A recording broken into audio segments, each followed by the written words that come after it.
Good morning and welcome back to Withrow Urban Homestead. Today we're going to start hardening off our snapdragon flowers.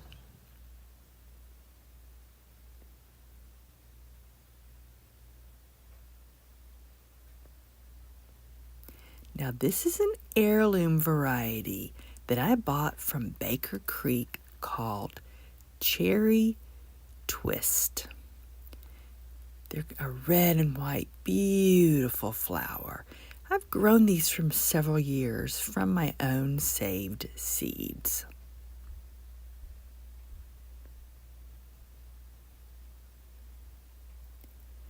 Now, snapdragons are a cool spring flower, and they like temperatures between 40 and 70 degrees.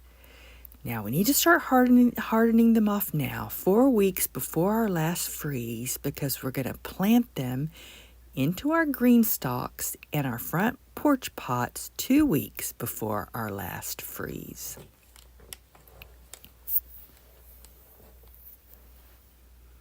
Now today we're only going to leave them outside for 2 hours and bring them back in and keep them here in the kitchen under these lights.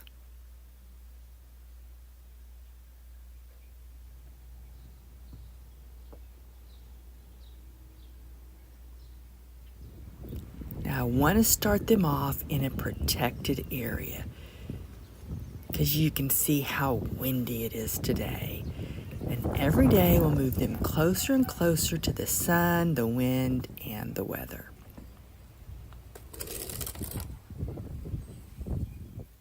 Now these seedlings are 7 weeks old.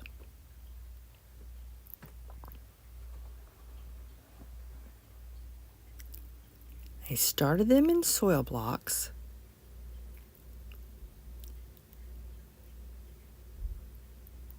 Four weeks ago, I potted them up and thinned them at the same time down to 1 plant per pot.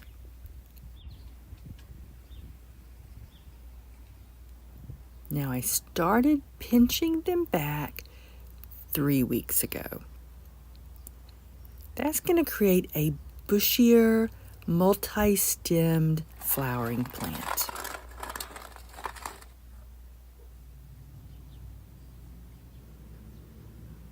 See how it created more branches? Kind of like how you pinch back basil.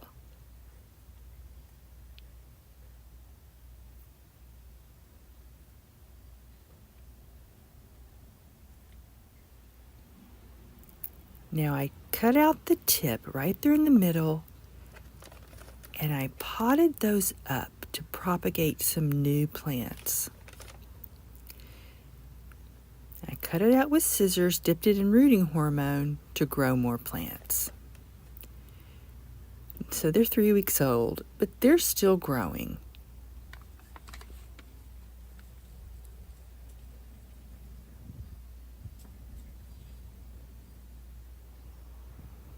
Now here in the city we have digging squirrels, raccoons, skunks, a variety of animals. So I need to protect these seedlings with some netting.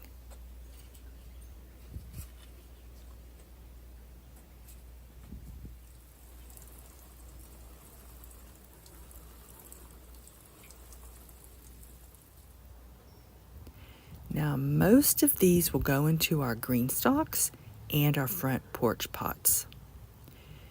Now the little ones that I propagated, those I'll give to the community. I have a shelf behind the garage where I share plants for free. Good morning and welcome back to Withrow Urban Homestead. Today we're going to harden off more spring flowers. Stalk.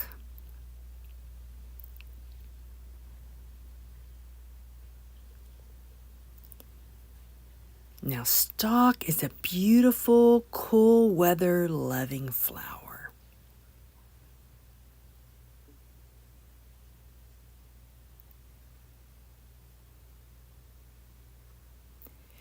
And Now I'm going to plant these in the green stalk and our front porch pots 2 weeks before our last frost.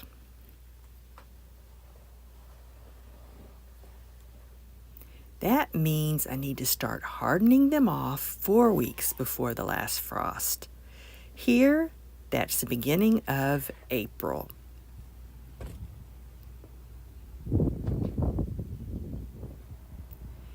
Now I'm going to start hardening them off near the house where it's more protected from the wind and the sun.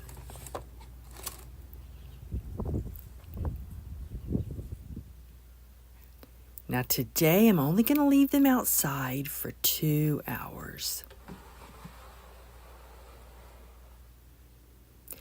And when they're not outside, they're going to be here in the kitchen under these lights.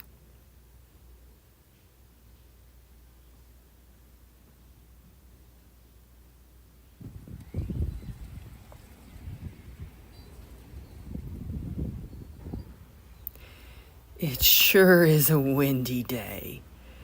Do you see the flower snow from the tree?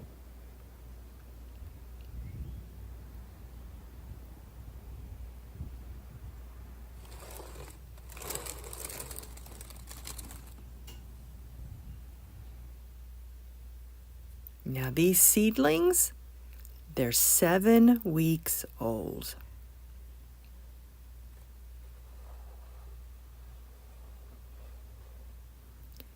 I potted them up from soil blocks 4 weeks ago, but they have not required any pinching.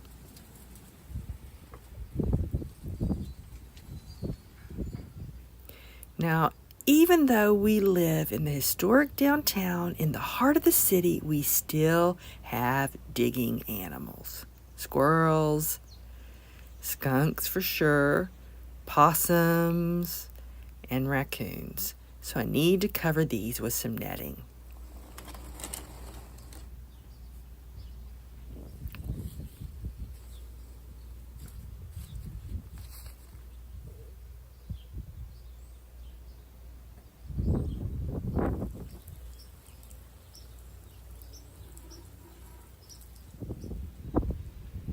Stock has been so easy to grow.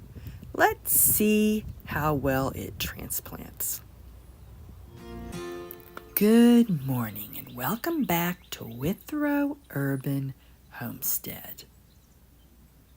Today we're going to start hardening off our broccoli.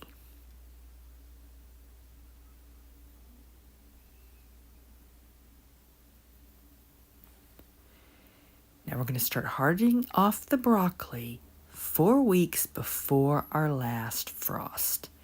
Then we're going to plant it out in the garden 2 weeks before our last frost. Broccoli likes cool weather.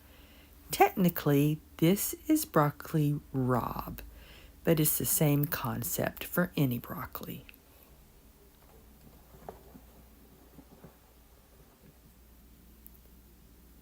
Now these seedlings are 6 weeks old.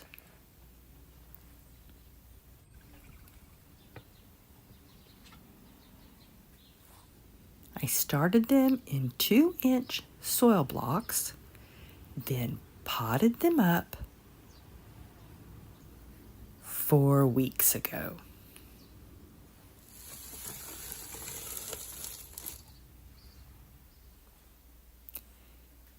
Because they started to flop over 2 weeks ago, I added a straw around the stem and supported it all with a wooden skewer.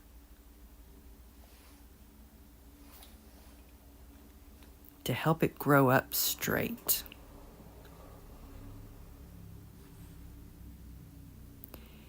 Now as the stem grew and the straw expanded, I removed the straw. That was after about 10 days.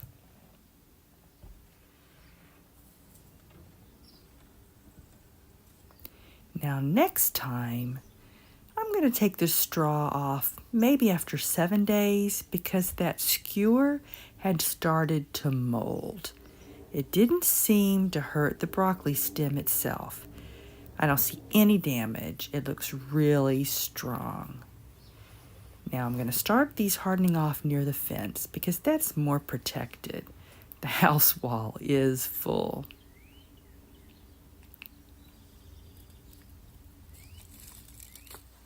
Today, I'm only going to leave them outside for 2 hours because they're not used to the sun, the temperature, and the wind.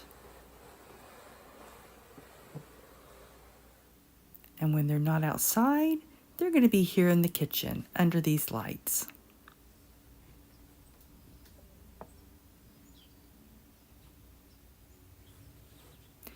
Every day I'm going to wait until it gets to be above 55 degrees to bring them outside, because if spring broccoli is exposed to temperatures below 55 consistently, they can bolt.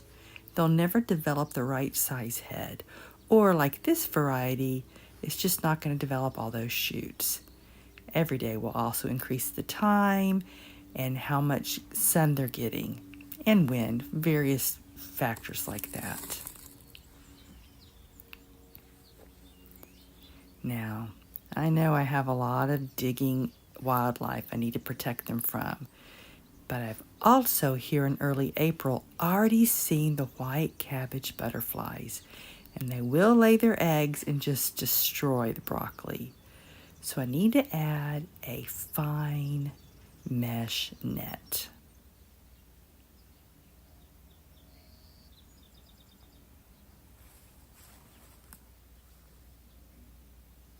Now that net is a blueberry netting that actually has a zipper. It's something I already had, but any fine netting will do.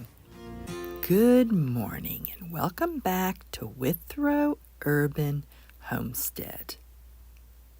Today we're going to sow tomato seeds.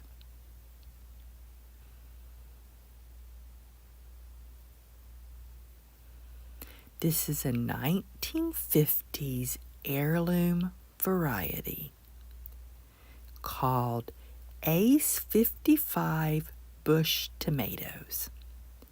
It's disease and crack resistant.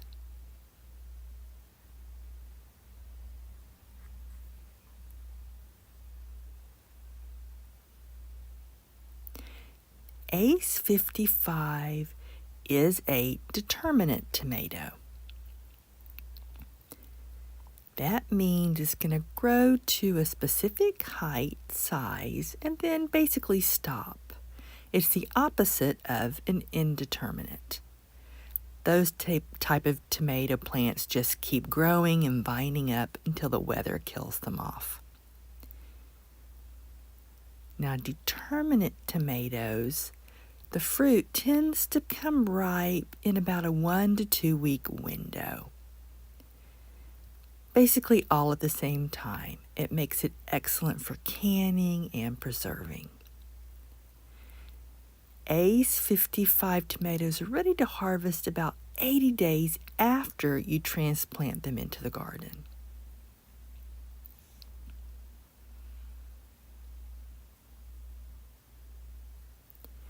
Now, because I live in the heart of downtown in the city and grow in a small space, Ace 55 being compact, bush, means it's not going to vine out on me. So that's just perfect for my garden. Tends to be about 3 feet tall and about 18 inches wide. But it will require support.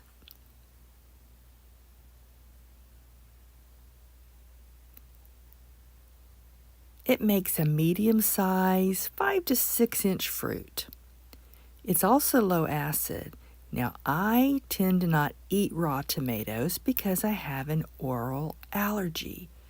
So I'm curious, can I eat the Ace 55? We'll see. This is my first time to grow them.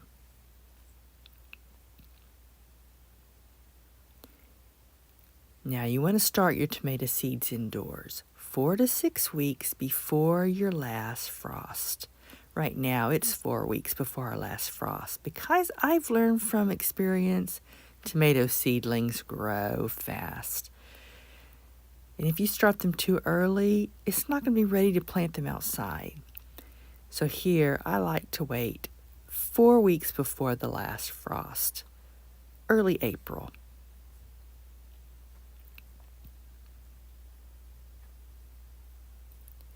Now, tomato seeds are really small, so don't plant them really deep. Just press them into the soil and then just cover them with enough soil to keep them moist. Pat them down.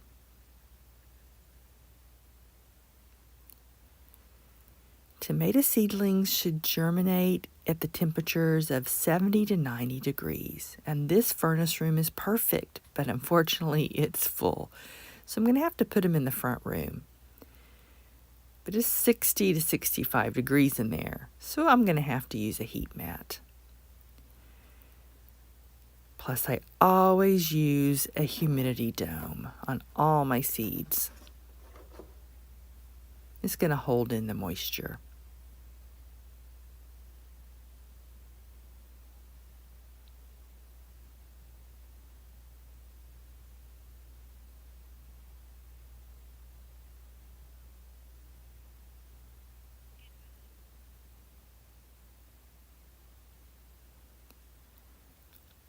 Now they're going to germinate in 5 to 10 days. Now I don't plan to pot these up. 4 weeks, I feel they'll be fine in these cells.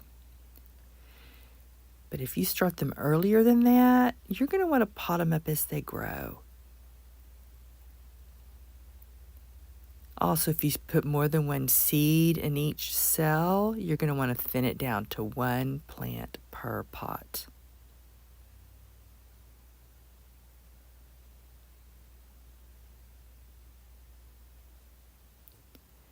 Now, after the last freeze, here that means early May, going to start hardening them off, bringing them back and forth in and outside to get them used to the weather. Then plant them into the garden after Mother's Day here, mid-May, 2 weeks after the last frost.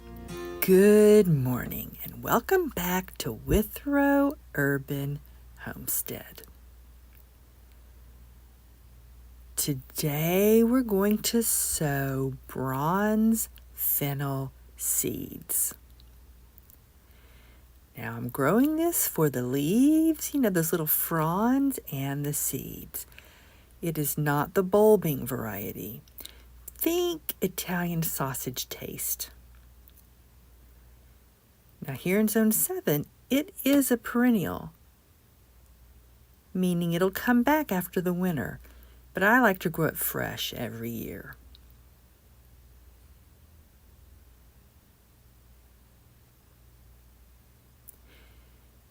Bronze fennel, it can get really tall, 5 to 6 feet. And that's one reason I like to grow it fresh every year. I want to start it now indoors 4 to 6 weeks before the last frost. It's currently 4 weeks before the last frost. It's early April.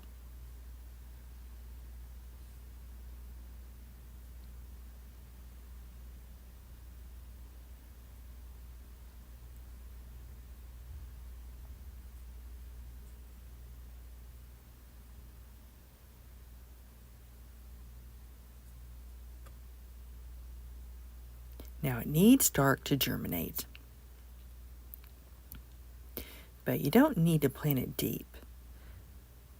But still, make sure you cover it with soil and pat it down so it makes that contact with the moisture.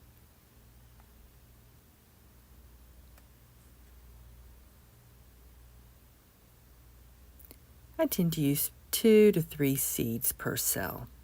Later, I will thin it down to just 1.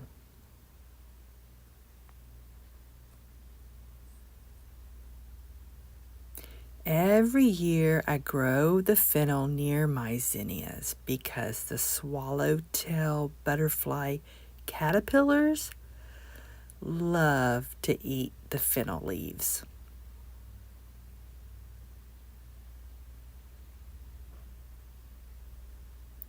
One year, I actually cut a bunch of branches and collected them and brought them inside with the caterpillars. And I watched the whole life cycle until I was able to release them as butterflies. It was fun.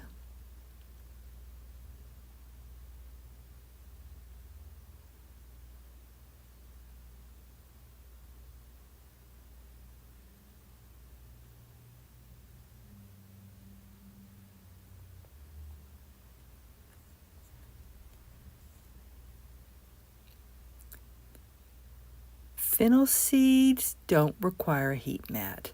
They're going to germinate best at 60 to 70 degrees.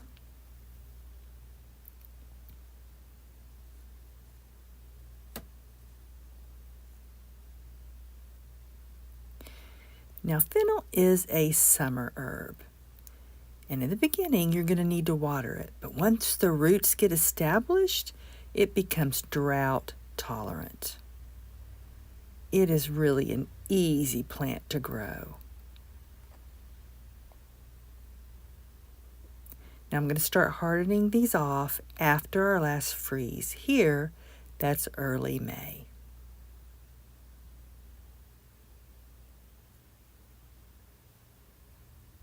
Then I'm going to plant them into the garden 2 weeks after our last frost.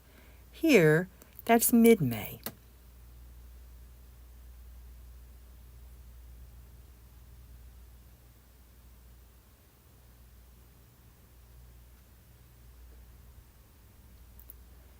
Now this furnace room is full, plus it's a little bit too warm. It tends to run 70 to 75. So let's move these to the other room in the basement. It's also cooler down there. It tends to be 60 to 65.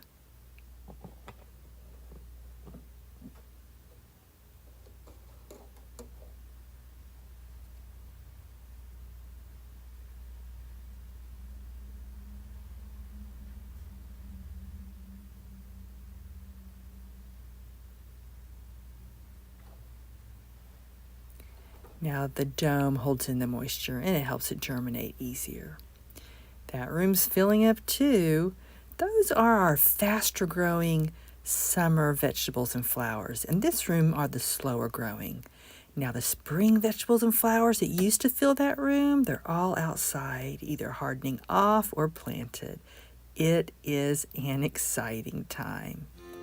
Good morning and welcome back to Withrow Urban Homestead. Today we're going to sow sweet Italian Genovese basil.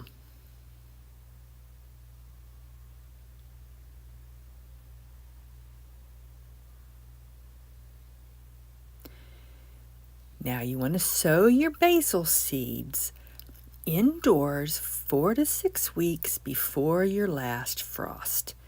Right now, that means here, early April. We are 4 weeks before our last frost.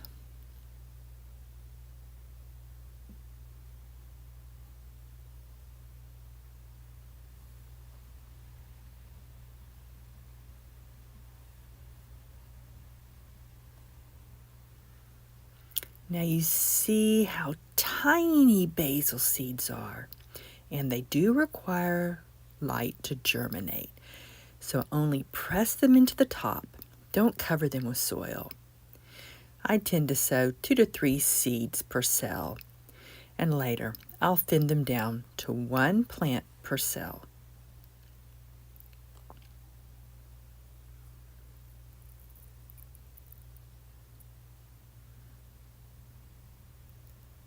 Now, basil roots grow really quickly and they can really fill up a pot. So if you're starting your basil before 4 weeks, if you're starting it earlier, you're going to have to pot it up. But honestly, my grow room is full. Plus, I plan to give most of these away, so I don't plan to pot them up.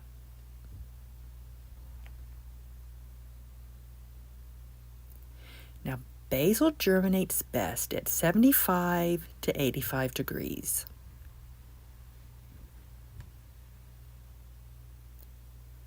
It tends to germinate 10 to 15 days.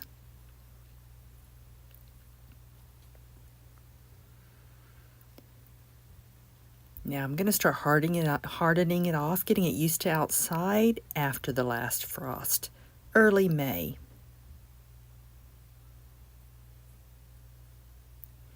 And I want to transplant it into the garden 2 weeks after the last frost.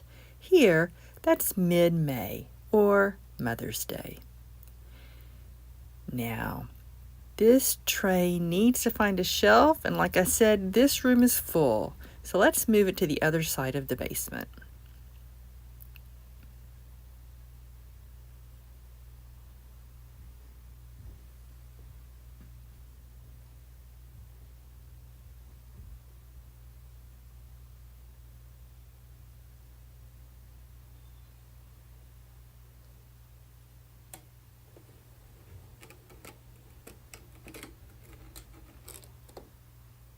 Now this room is colder. It tends to run 60 to 65 degrees, so I am going to use a heat mat.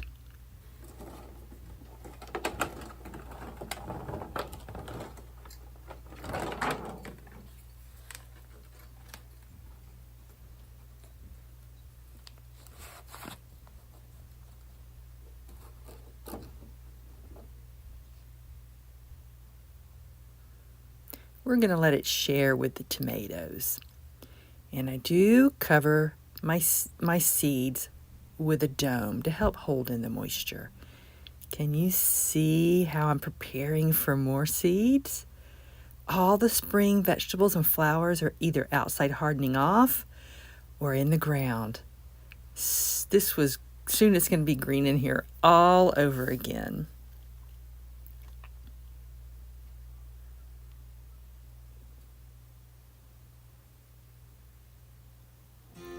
Good morning and welcome back to Withrow Urban Homestead.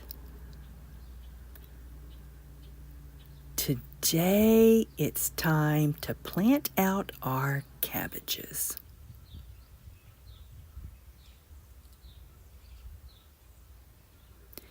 Now in the summer, these blackberries, they're going to leaf out and fill up this trellis, and that's going to block the heat of the summer sun.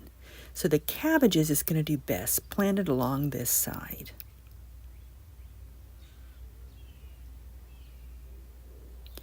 Now yesterday I saw my first white cabbage butterfly. So this netting is going to protect the cabbages from the butterfly laying their eggs and the caterpillars hatching out and just chewing up the leaves. But let's get it open right now. Now I left one fall cabbage. It lasted through the winter because I want to save seeds. But there hasn't been a net over it for several months, so it might already have some caterpillar eggs in there, and I don't want those sharing the tunnel and spreading the caterpillars to the new cabbages. So we're going to keep it separate. And it's already started sending up its flower stalk. Let me show you. Now these cabbages are 6.5 weeks old. I started them in soil blocks and potted them up 4 weeks ago. Let me show you their big, healthy roots.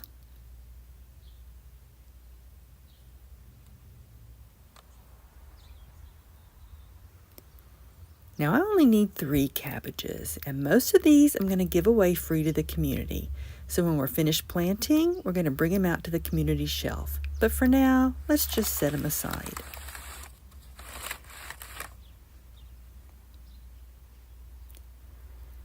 Now I want to space these 12 inches apart. That's going to be equal to the size of this Hori knife.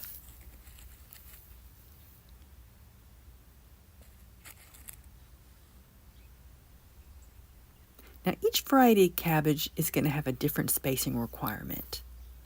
These cabbages would really prefer 24 inches apart. That's actually how big that fall cabbage is. But I'm growing in this small space, so I'm just going to put them 12 inches apart.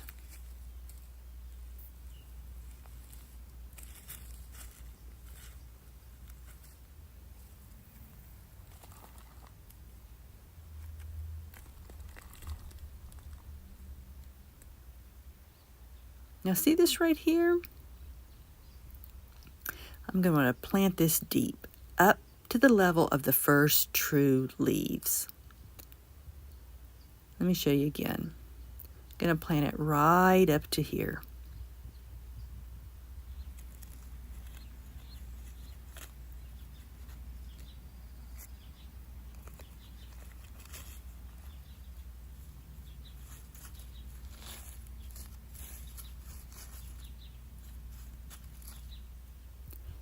Also going to want to firm it in really well.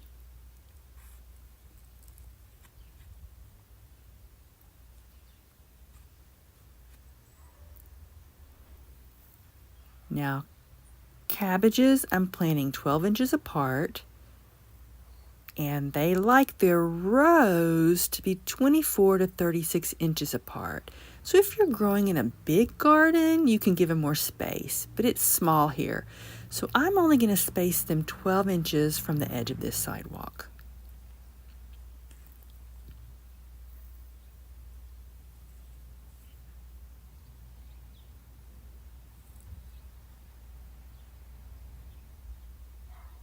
But between the cabbages and the blackberries, it is about 39 inches. So that's perfect, because I don't plan to plant behind it, because I need to walk back there to harvest the blackberries this summer.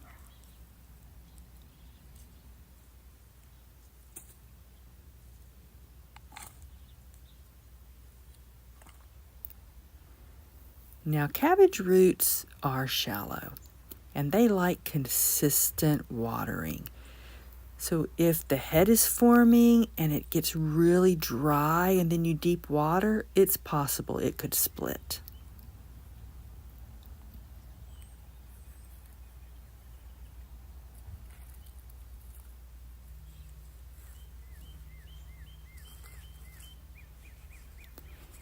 Now, if you notice, as I've been digging, I've been cutting out cardboard. Because remember, every fall I chop and drop my old plants and leave the old mulch and sheet mulch with cardboard on top, then add a new layer of mulch. And that holds in the moisture. And for that reason, in the summer, I don't have to water the garden.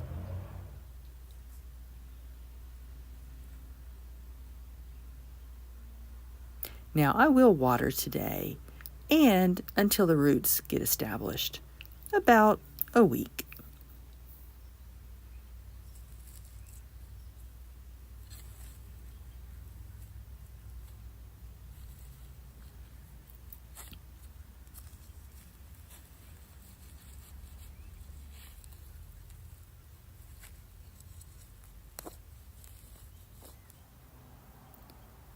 Now, cabbages are heavy feeders. That means they require rich soil. Now, I've been building soil for 11 years using this no-dig method. So this soil is already very rich.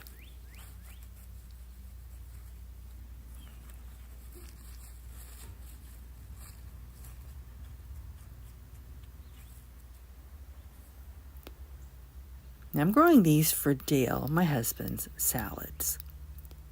And I'll harvest that middle one first, and I'll give the two on the ends more room to spread out. So we're going to harvest this middle one first. And I'll start harvesting in June. And the cabbage head will keep for several months in the refrigerator. I tend to wrap it in a paper towel and put it in a baggie. I still have my last fall cabbage in the refrigerator.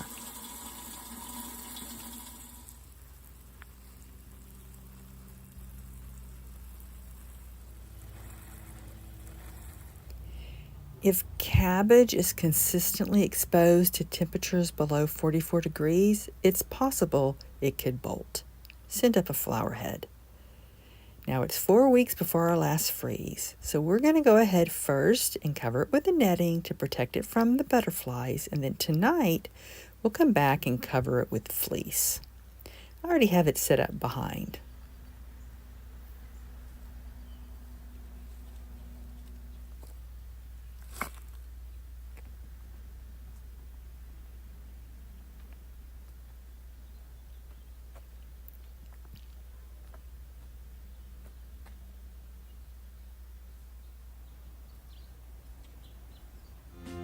Good morning and welcome back to Withrow Urban Homestead. Today we're going to start more sunflowers. Now this variety is a multi-branching, multi-flowering variety, and it's going to keep blooming summer through fall. It's a mixture from botanical interests currently called heirloom beauties.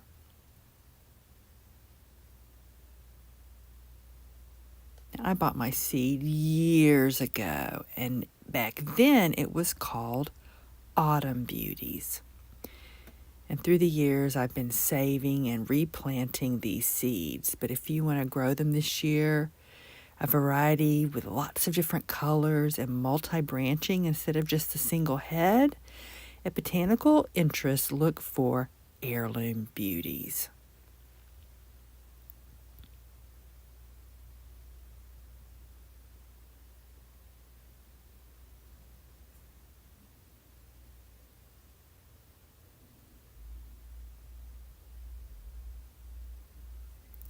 Now they grow 5 to 8 feet tall. And like I said, multi-branching. Now your first flower is going to be your biggest. And subsequent blossoms after that will be a little bit smaller, but still they're 5 to inch blossoms. One year I counted more than 100 flowers from one plant that I had planted in my sunniest location.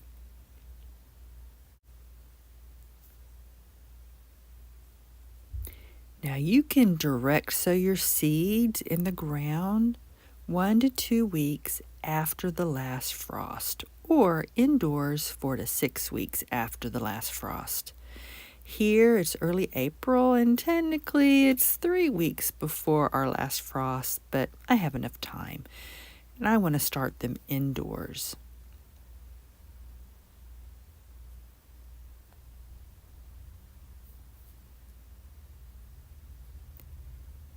Now these seeds are much thinner compared to the mammoth sunflowers that we just sowed. So don't plant them too deeply, just about 1/8 or 1/4 of an inch deep. Let me show you the two seeds. Let's compare them.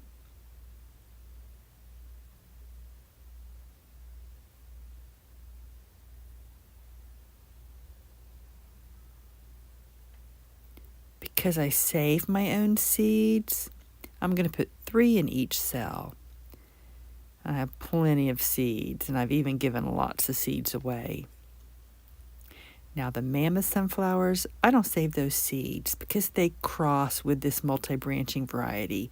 The next year they won't grow true. So for those I buy fresh every year, so I only put 1 seed in each of those cells. But if you want to save your mammoth sunflower seeds, only grow that variety, because they're going to cross with all these other multi-branching variety, and they won't make that big head the next year. So I'm going to put 3 in each cell, and later I'll thin it down to 1.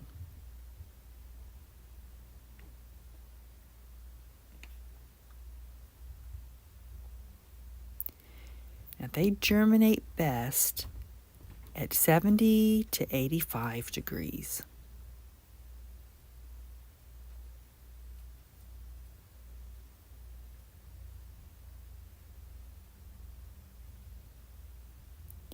And they're going to germinate in about 10 to 21 days.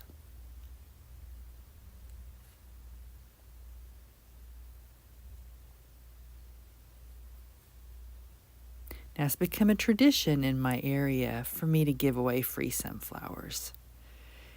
I have a shelf behind the garage where I set them out, and people really watch for it.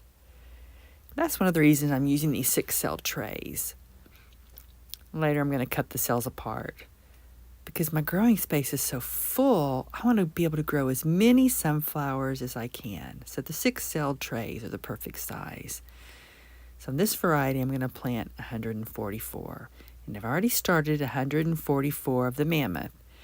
And some of these I'll keep for myself, but most I'm going to give away. I really love encouraging other people to grow beautiful flowers and vegetables. Pollinators love sunflowers. But my priority, the reason I grow this variety, is the goldfinch love them. This is what I tend to put in my back garden. And I sit on the balcony and I watch the goldfinch come and eat.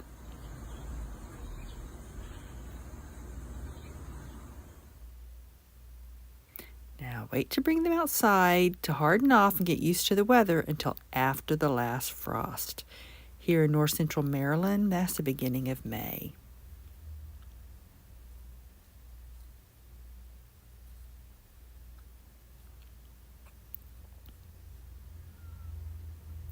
And plant them into the ground 2 weeks after the last frost.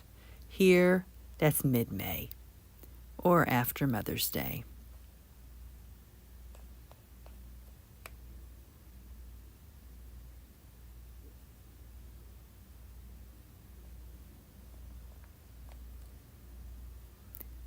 Now they're going to need support, and I like to plant them along the fence. They're going to need to be tied up. The fence is perfect for that.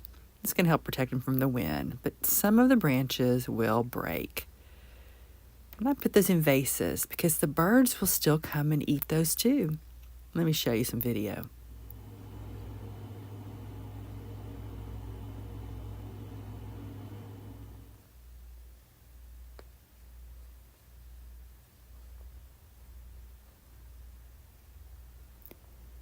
Now, if you want big with lots of branches and tall plants, put them in your sunniest location and give them lots of space.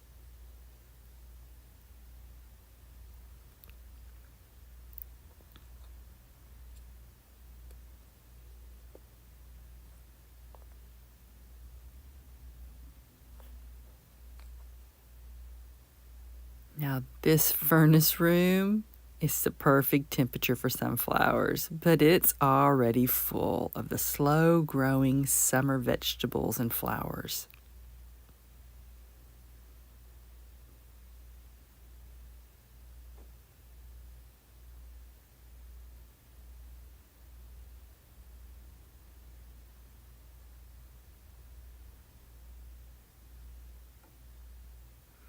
So we need to move them to the other grow room.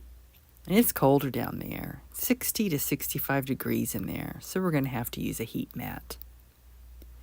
And I always cover my seeds with a humidity dome. It holds in the moisture, and it helps them germinate better.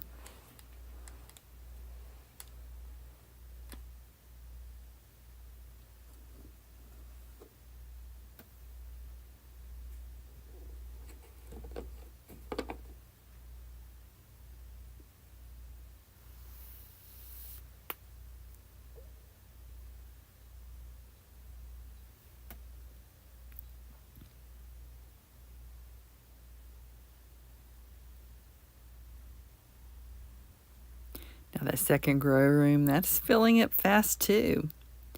The zinnias have sprouted, tomatoes are up, and now we have sunflowers in there.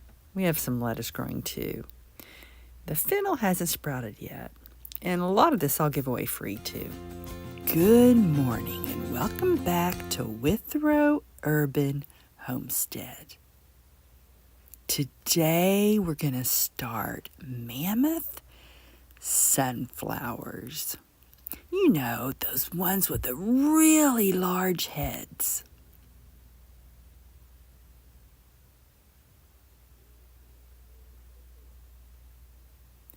Now, mammoth sunflowers make one large head. And they tend to be really tall, 6 to 12 feet.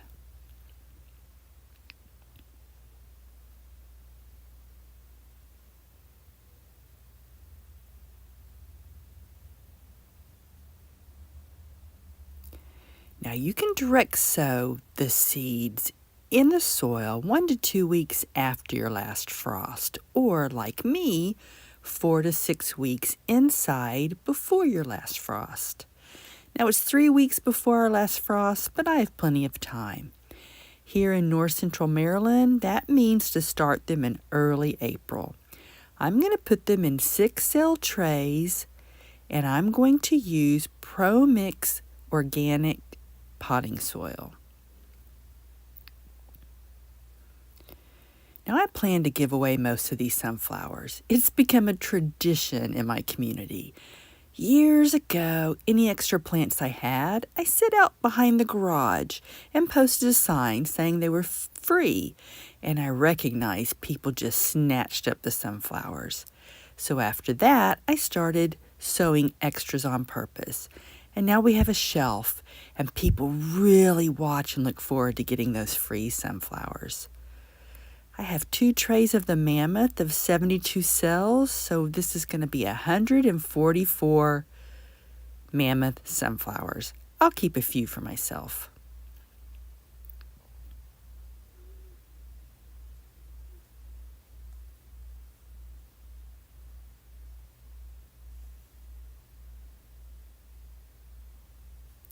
Now they germinate at 70 to 85 degrees.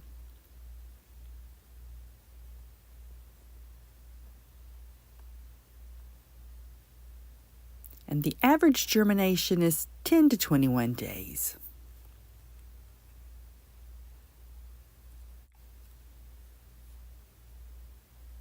Pollinators love sunflowers.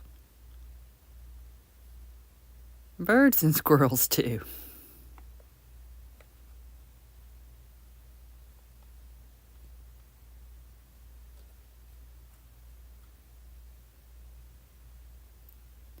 Now, while the sunflowers are developing their heads, they're going to follow the sun. Like, for example, in my garden. The morning sun, the flower head will follow it along all through afternoon. But once the flowers fully open, they're going to freeze in place. So you're going to want to plant it where you're going to want that open flower visible. In my garden, it's really small. And if I plant them on the right side of my garden, I'm not going to be able to enjoy the open flowers. So you need to pick the right space. So again, as the blooms are forming, they'll follow the sun, but once they're open, they're frozen in place.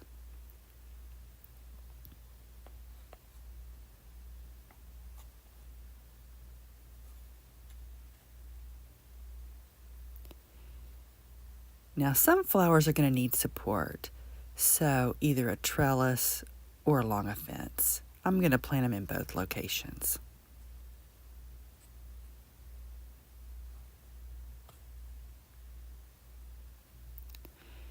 Now, sunflowers are heat-loving plants, and the baby seedlings, make sure you water with warm water. Cold water is going to cause shock. Now, not hot water. For example, my basement water here goes underground and it is icy cold. So I always get my water from the kitchen, and I make sure it's lukewarm. I've made the mistake of watering them with too cold water before. But once they're planted out and the roots are really well established, they don't require much water. They're drought tolerant.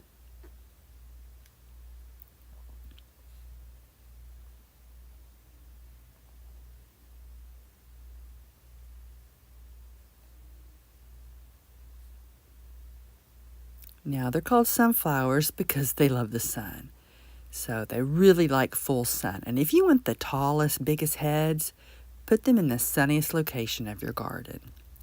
If they have less sun, they're going to be shorter and smaller.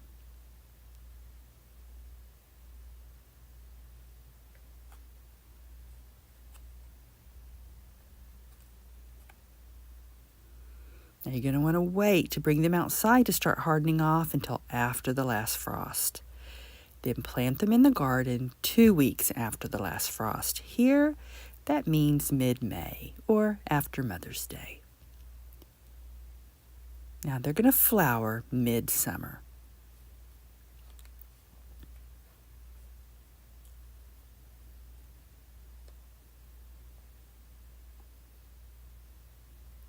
Now this warm furnace room is full, so I'm going to have to put them in that other room in the basement.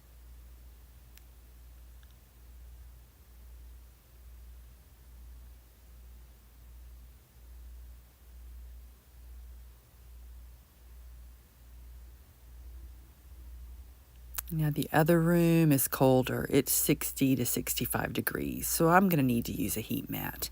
And I always cover all of my seeds with a humidity dome. It holds in the moisture and helps them to germinate more easily.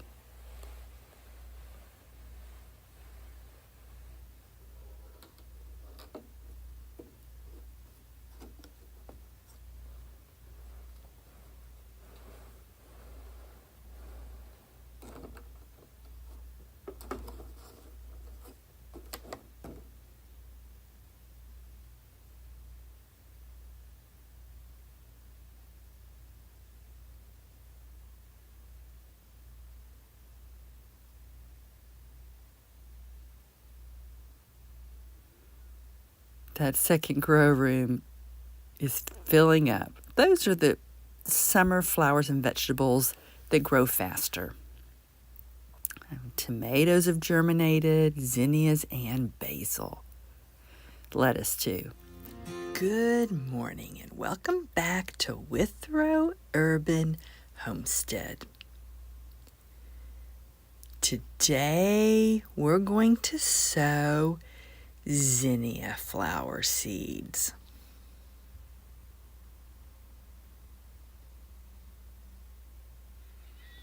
My favorites are California Giant Heirloom zinnias, a tall 2 to 4 foot multi-branching heat-loving flower that lasts and lasts. And I've used my own saved seeds for many, many years.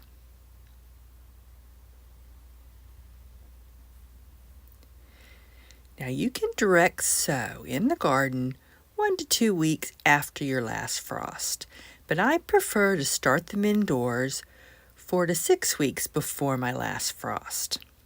Now it's currently 4 weeks before our last frost. Here, it's the beginning of April.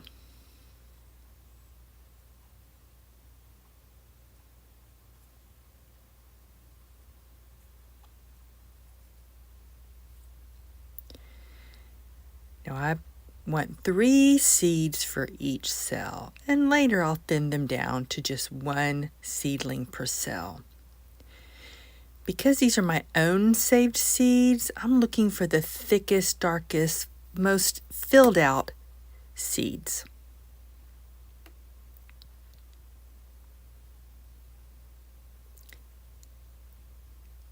Now zinnias don't need light to germinate, and I've read they need darkness. I've always just lightly pressed them in and then covered them with soil. The general rule is bury them the double of the depth of their width. They're not a thick seed.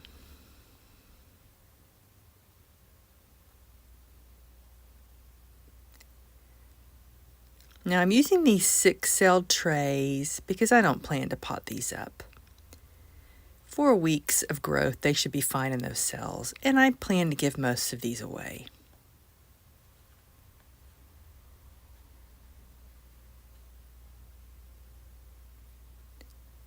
Also, this grow room is full, and I really don't have any room for 4-inch pots.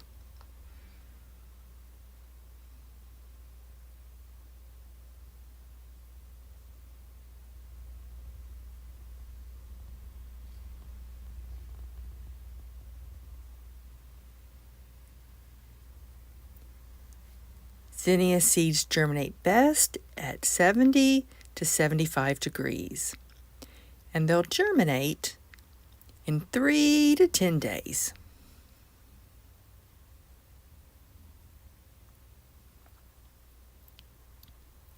If I could only grow one flower, it would be zinnias. They're beautiful, and the butterflies flock to them.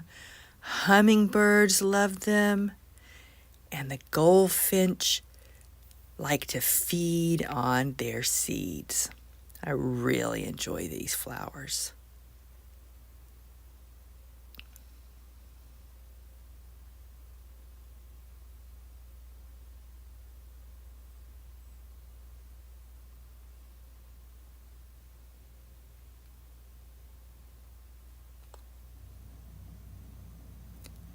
Now I'll start hardening these off after the last frost. Here, that means early May, 4 weeks from now.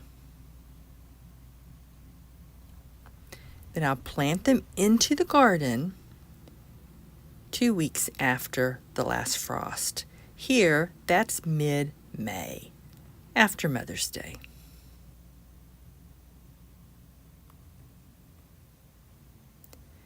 Because this room is full, we need to move these to the other room in the basement.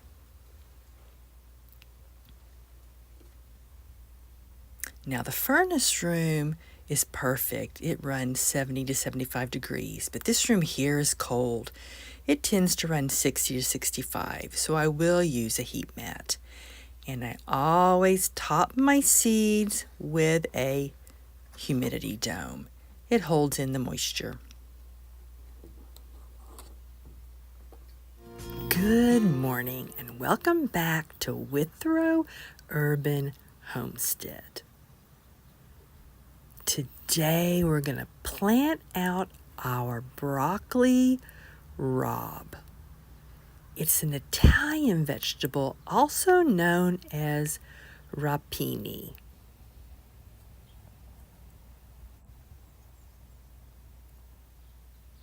Now I'm growing it for the flower buds, for dill salads.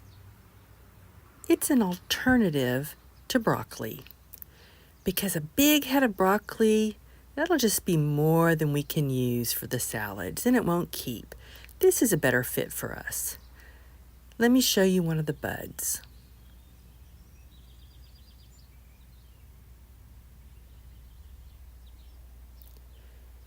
Now, because it's for salads, and Dell eats those every day, I want to plant this near the house because I'm going to harvest it often.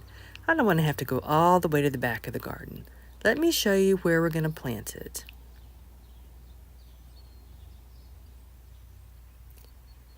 And because it's in the brassica family, I'm going to have to protect it from cabbage worms. So I've set up these hoops, and they're really tall. They're called super hoops. And I'm going to cover this with some netting. It's right back there. And I'm going to leave the netting on the full growing season, and it's going to get tall.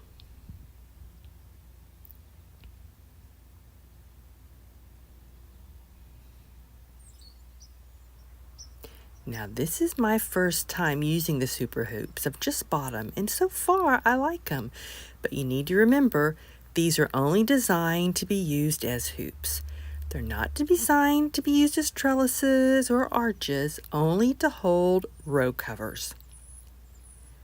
Now I did add some stakes to give it more support, because they're so tall, and when they're covered, the wind can really blow it around, especially because it comes from that direction. It just needed some more support. I'm going to make a full video on how I set up the super hoops later.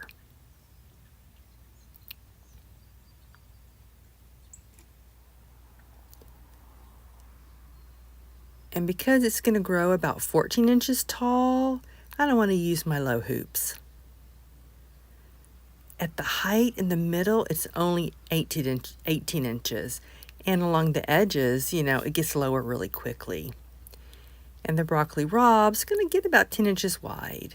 So these super hoops are a better option. Plus, the onions can stay in there the whole season because the onion tops, they're going to keep growing. They're going to get pretty big too. So I measured, and it's about 38 inches across and 41 inches tall. But the edges are straighter than my lower hoops. The lower hoops are only 18 inches tall.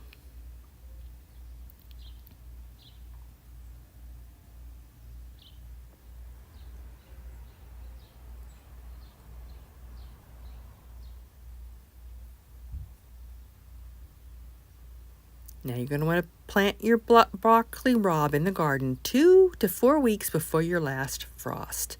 Now right now it's 2 weeks before our last frost, mid-April, and these really should have been planted last week, but we just had torrential rains and winds. So these are already 8 weeks old and they're ready.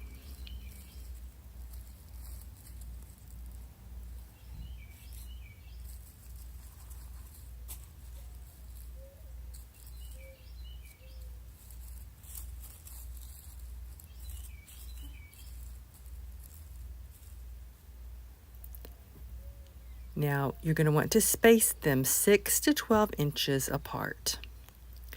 So on this Hori, that's 12 inches. And then here it's marked at 6 inches. I'm going to go ahead and space mine 12 inches apart.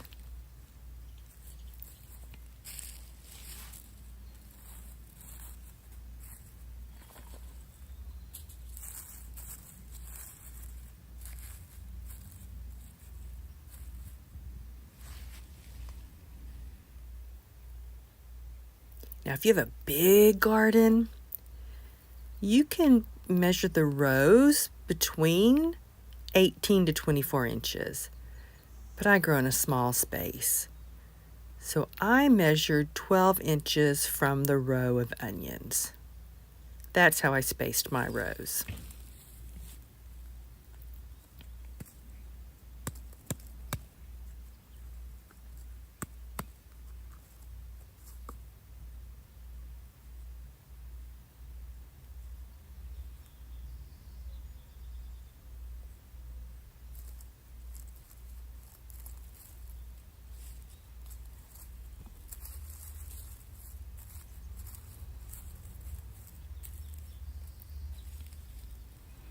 These were really ready to get out of those pots. See how they were stuck in there and had to really bang it on the bottom. And the roots, I had to tease them apart really gently because they were root bound.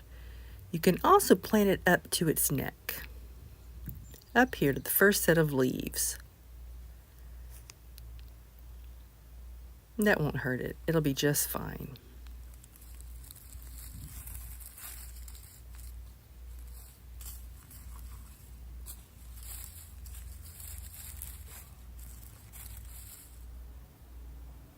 Now, the recent temperatures have been on a roller coaster, freezing cold days, and this week it's going to be in the 80s. It hasn't been normal. This has stressed out some of the leaves and they've changed colors. And if they wilt, later I'll just trim them off. Also, we haven't passed our last freeze, and if these are still recently transplanted and the temperatures drops down in the 30s, I will cover them with some fleece. Now, if they had been transplanted 2 or 3 weeks and they were established, the cold won't hurt them.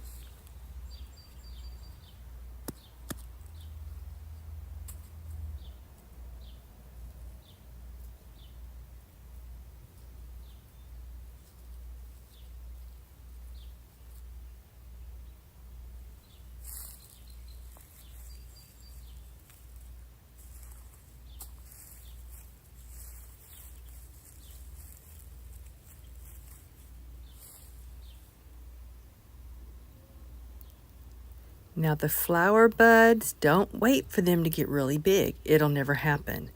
You want them to be about quarter size.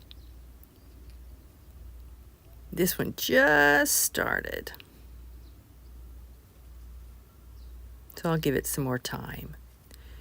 Then you're going to want to trim off the top several inches, leaves and all.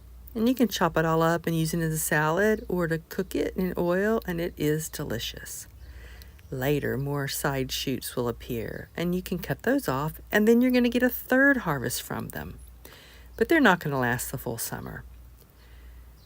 So when we get to those third side shoots, I'll plant some more, and we'll see how long it lasts. This is my first time growing broccoli rabe.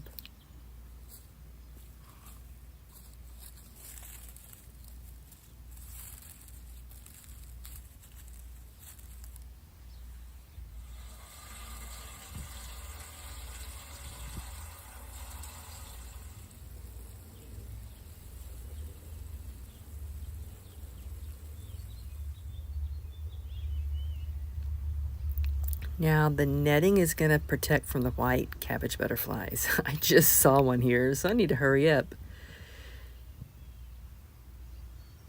But slugs also like to eat these, so I'm going to put down some organic Sluggo. But I got to be careful because the birds love this stuff. Now it won't hurt them, but if I put the Sluggo down near the net, they will poke holes in the net to get to it. It happened to me last year. So I don't want it near the edge of the netting.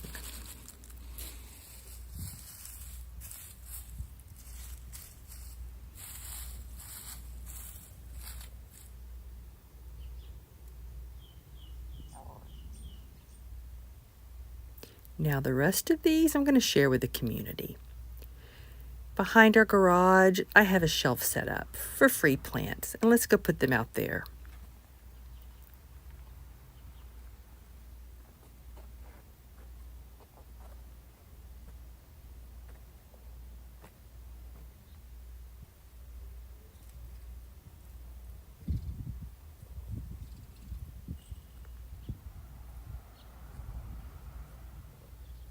I love sharing with the neighbors.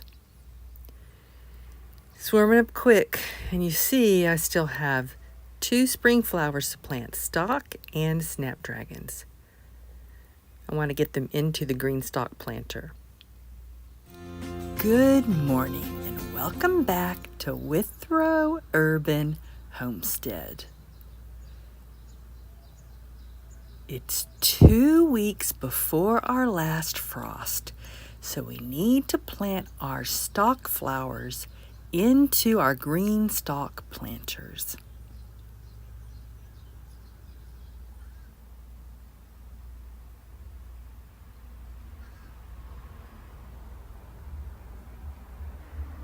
Now for winter, I unstacked the green stalk. It gives him more access to the winter sun because it's very limited, more access to rain and snow, and this way I'm able to set up some hoops and cover it with some fleece.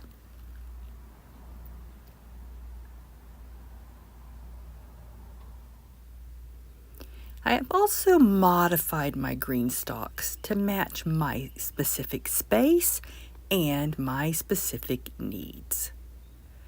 Now you see, this is long, narrow space between 2 row houses, and we have really tall homes.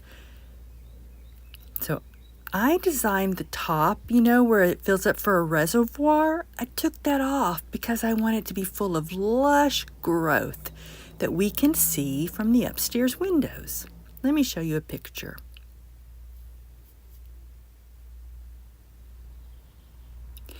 Now this is an old house, more than 100 years old.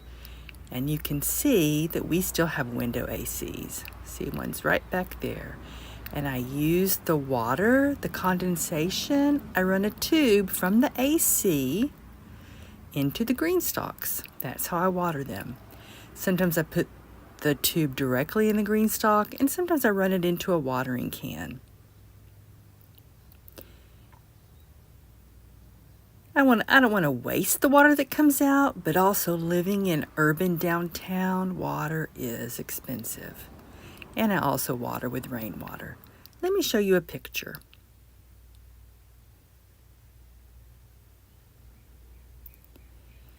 Now I started with 2 6-tier green stalks and 2 3-tier green stalks because there's 2 ACs upstairs and there's 2 ACs on this bottom floor. But I changed that. I redesigned them where I have 4 green stalks with 4 tiers each. That matches my needs better. Also, I have arthritis, and the 4 tier is the perfect height for me to water. 5 and 6 tiers, it's harder on my arthritis. I modified them to match my needs. This is my 4th or my 5th year to grow in a green stalk.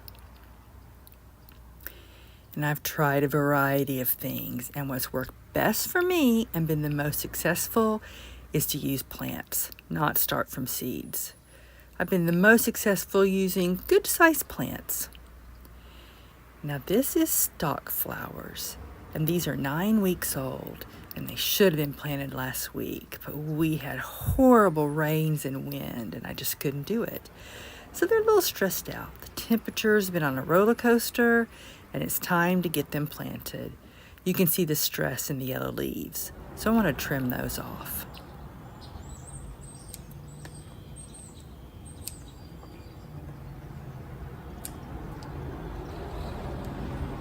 That's better. I've already trimmed all the other ones.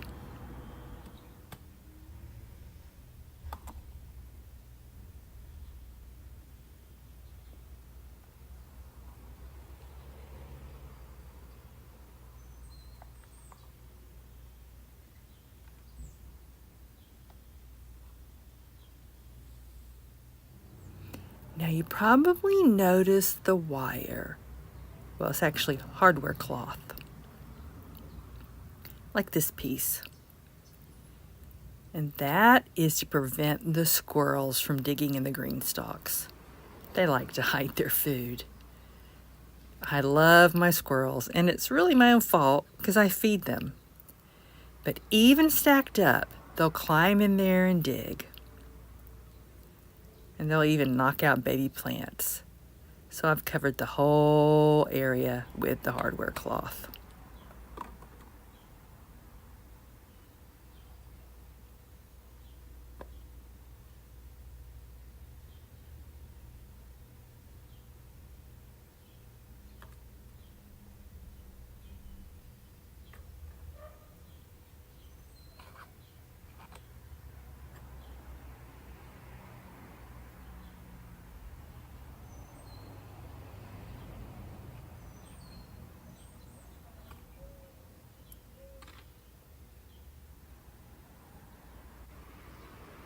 Now I bought the green stalks because I want this narrow space to be pretty. This is my home and I'm touching the fence right there. And the neighbor's house is really close and they can see down in this area too. So I want it to be pretty. I looked at pictures of green stalk design and I decided I didn't like it when you plant the same plant on the tier. I like it better when you plant things on a diagonal. Because as they grow, because they're the same plants on a diagonal, it looks like they're cascading. That's my preference.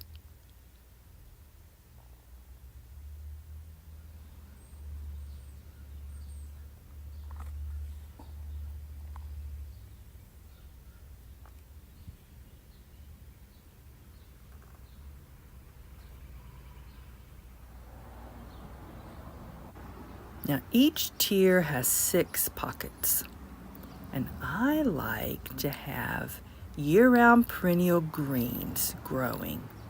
And they'll come back in the spring. Every other pocket is a perennial green.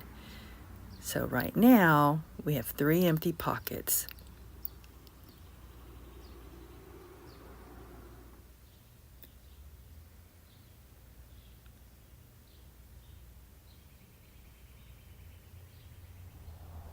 So one pocket on each tier has strawberries.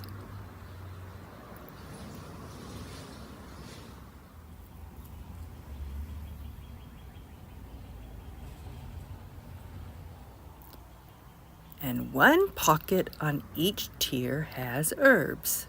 So each 4 green stalks, they have a different herb in each.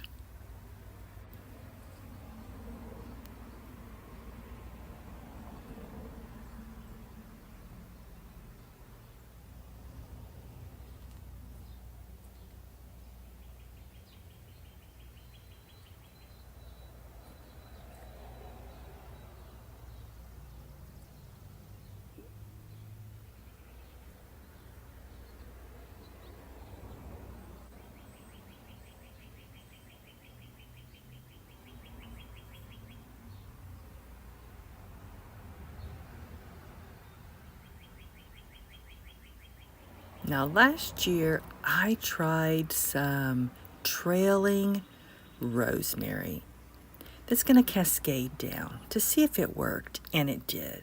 So I've ordered 3 more, and I'm waiting for them to ship at the right time. It's not warm enough yet. And then these 4 tiers, one of them has sage, but it's too big to plant in each tier. So I've ordered a variety of herbs to see which one I like best. So for now, I've really heavily trimmed that sage to try to keep it under control, because it would just take up the whole space.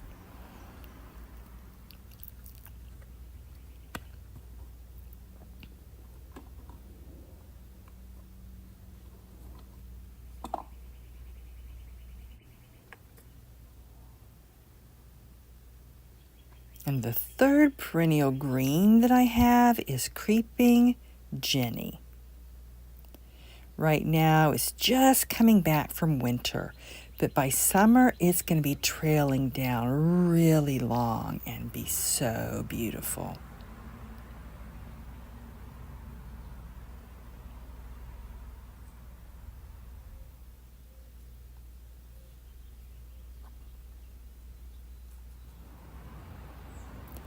Now, each tier has the stalk planted between the strawberry and the herbs.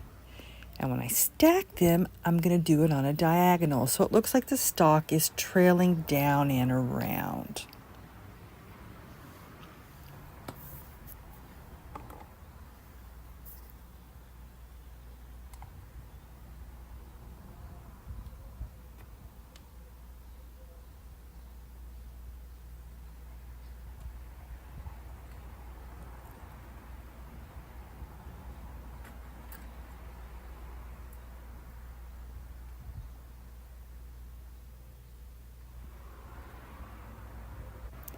Now, snapdragons are going to go between the herbs and the creeping jenny. And these are the snapdragons.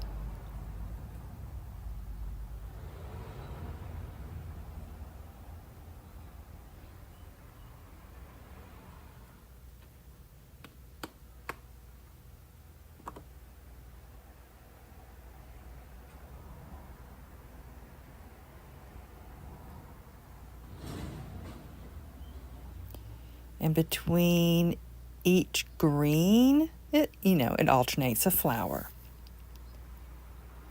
And they're annual flowers, so I plant them fresh every year. So we have stalk, and in the next video, I'll plant the snapdragons. But I've already have pansies. Some of them overwintered. I planted them in the fall. 4 of them survived. Most of them were just too small. They looked really sick. I really waited too late in the fall to plant them. So most of these pansies I bought, but the last 4 I grew myself in the fall.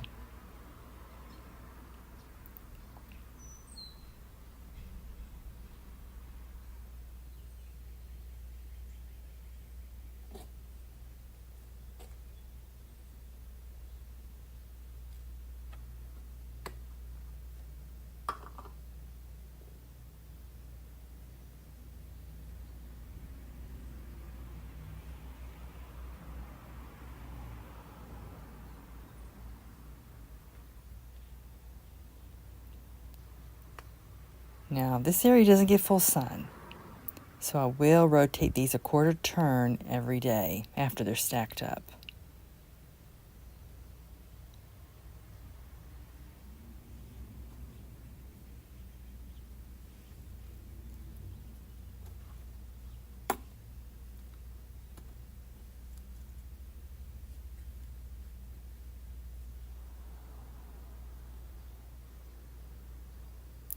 Stalk does like full sun, which means 6 hours a day or more. Here, it's not going to get 6 hours of sun, so we're going to see how they do. This is my first time growing stalk.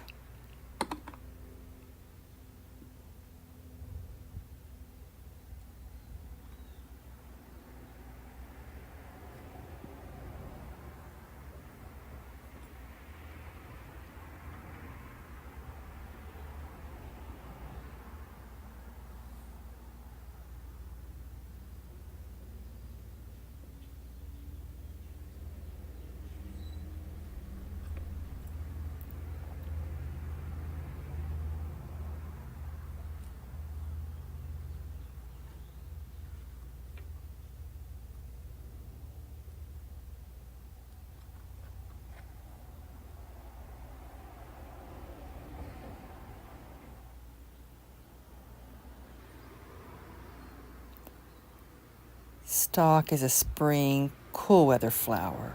Over 65 degrees, it's not going to set new blooms. Right now the temperature's 80, but it's going to get back in the normal daytime temperatures of the 60s and nighttime temperature of the 40s. It's just been a crazy spring.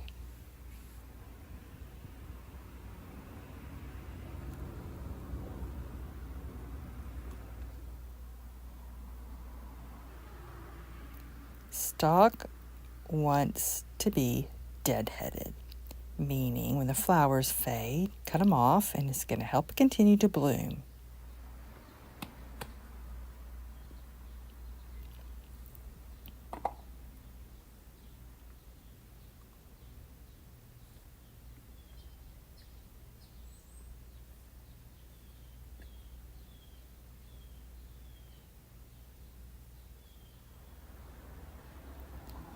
Now, this specific stalk, if I planted it out in the garden, would be 24 to 30 inches tall. And that's really too big for a green stalk. But with limited sun and limited space, we'll see how it does. What's important to me is, does it produce flower heads? And if it does, but it's too big, then next year I'll buy some dwarf variety seeds.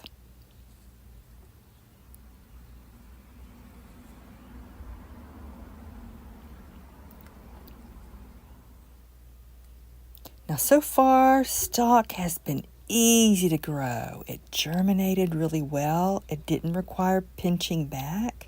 It's been so easy. So we'll see how it does after we've transplanted it. See if it stays an easy plant to grow.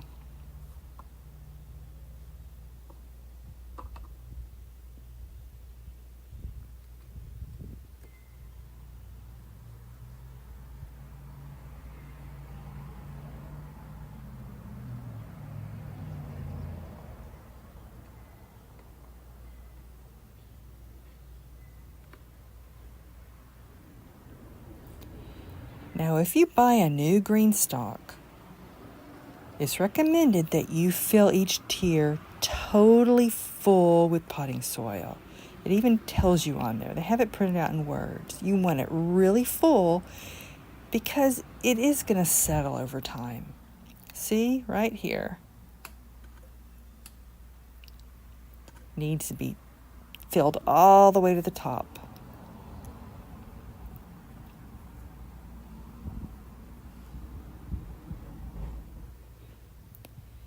Now, you don't have to replace the potting soil every year, but you will have to feed it. And I tend to use Fox Farm fertilizer. I just follow the instructions.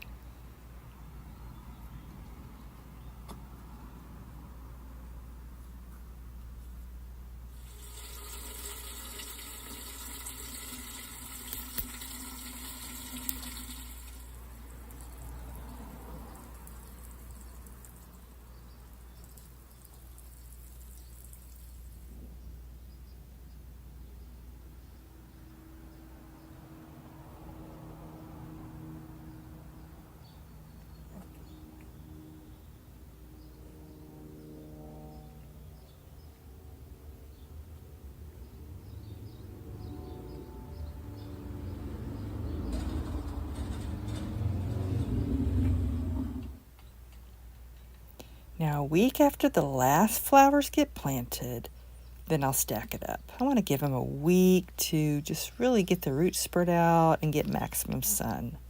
Good morning and welcome back to Withrow Urban Homestead.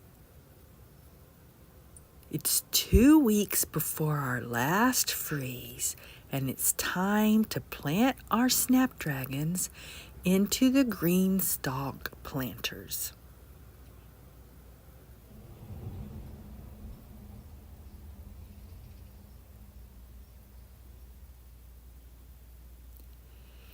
Now for winter, I unstacked the green stalk. I wanted to give it more exposure to the limited sun, moisture, and to be able to cover it with some fleece for protection.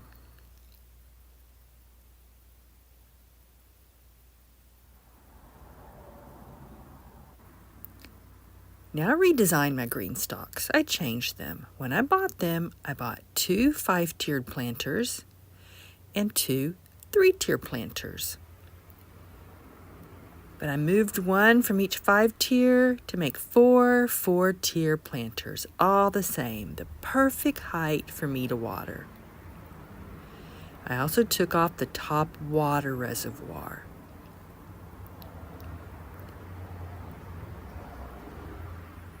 Because see how narrow this is? The houses are close together and they're really tall. And there's windows way up there that look down. And the reservoir, it just really was kind of ugly. I wanted full growth of herbs, flowers, and plants on the top so we could see that beauty when we looked down.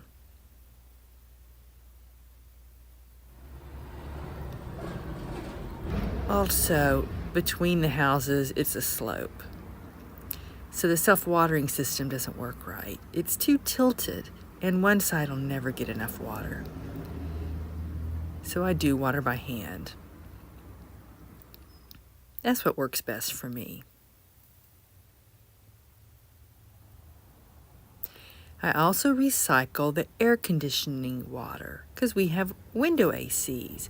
I either run a tube into the green stalk itself or run a tube into a watering can. That's why I redesigned the green stalks to match my needs. Now I've tried a variety of ways to grow in the green stalks, and what works best for me is planting good-sized transplants. Something along this size. So I start my seeds inside in the house. And these seedlings are 9 weeks old, and they're big enough. Starting seeds directly in the green stalk hasn't really worked well for me.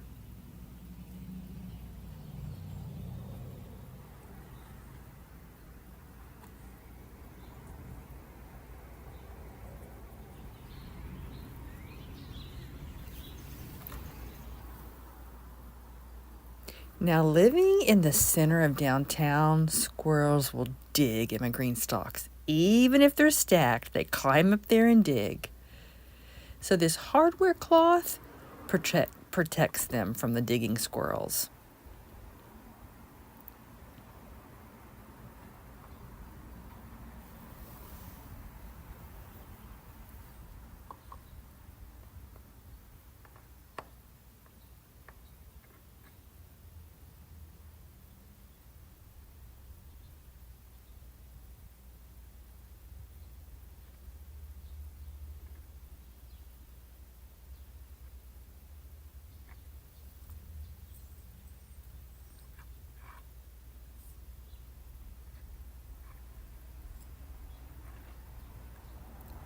Now, 5 weeks ago, I pinched back the tops of the snapdragons, and that gave it more growth, and it'll bloom better later.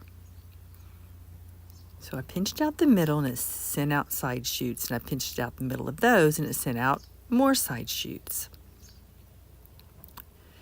Then I did it again 3 weeks ago.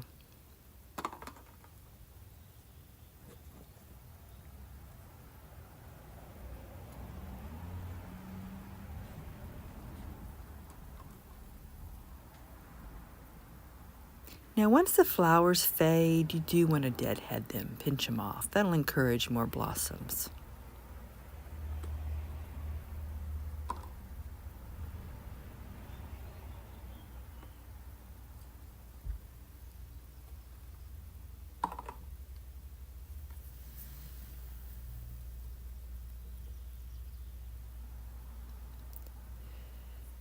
Now, if you're planting snapdragons in the soil in full sun, they're going to be about 20 to 24 inches tall. But here along the side of the house, we don't get full sun, so they tend to grow smaller.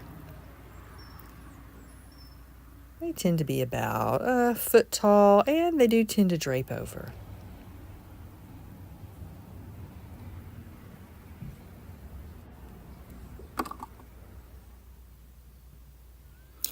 Now, if you plant your snapdragons into the garden, space them 6 to 12 inches apart. Now, I did thin all of these down just to one plant per pot. This is just one plant. Because the seeds are so tiny, it's easy to sow them really thickly. And there are going to be so many little plants that germinate. And if you plant that as a clump, it is going to limit their growth. So I took the time to thin them out to one.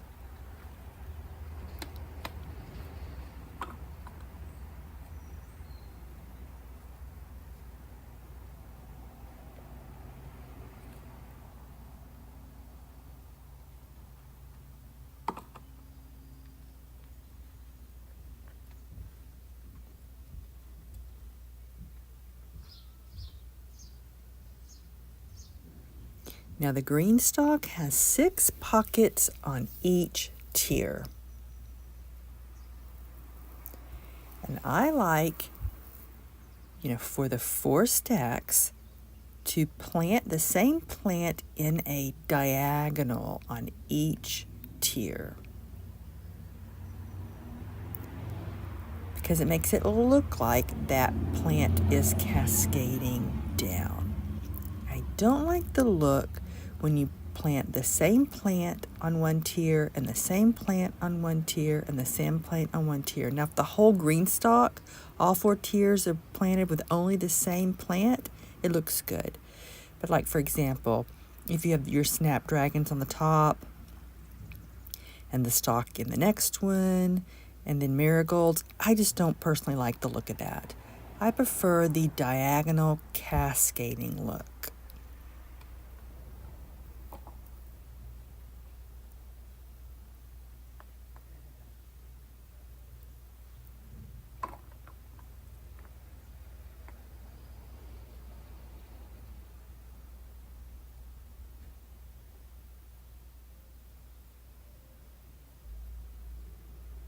So there's 6 pockets, 6 pockets, 6 pockets, and 6 pockets. And they all have the same plants in them, but when I stack them, I'll put each tier 1 turn over. So I like to plant perennial greens in every other pocket. I don't have to replant those every year. So creeping Jenny, strawberries, and herbs. Then in between the greens, I plant annual flowers. So strawberry flower, creeping Jenny flower, herbs flower. Every other pocket is an annual flower, and I plant fresh ones every year. Pansies, stalk, snapdragons.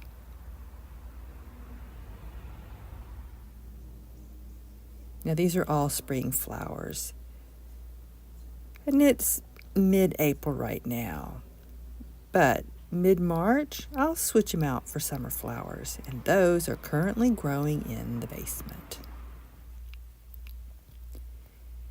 Petunias, annual periwinkle, dwarf French marigolds. Now, snapdragons grow best in 40 to 70 degree temperatures.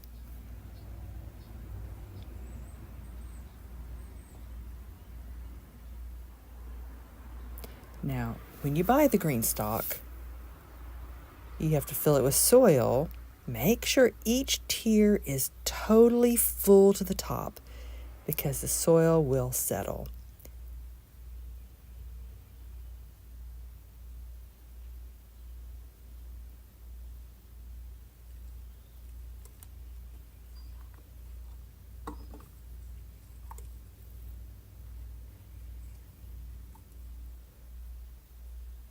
Now, every year you don't have to change and put fresh new soil. But you will have to make sure to feed your plants. All this soil is from last year, so I plan to feed them Fox Farm fertilizer. I'll just follow the directions.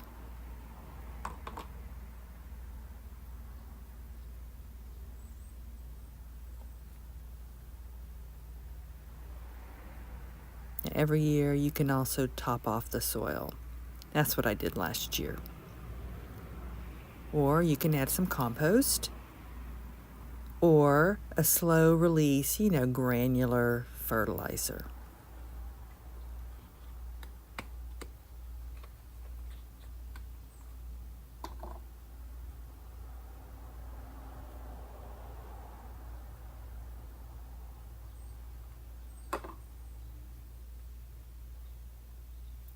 Now, slugs, snails, and pill bugs, they'll find their way up into these green stalks.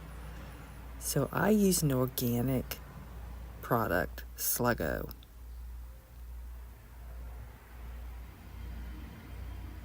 I also use the yellow sticky paper.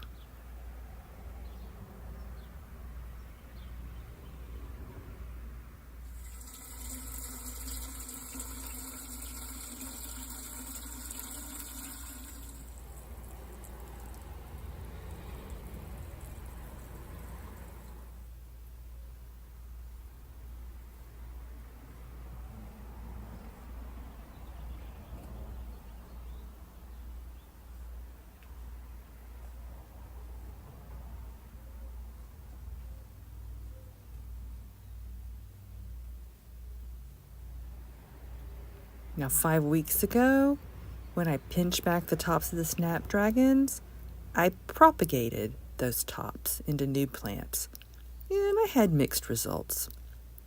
Some survived and some didn't.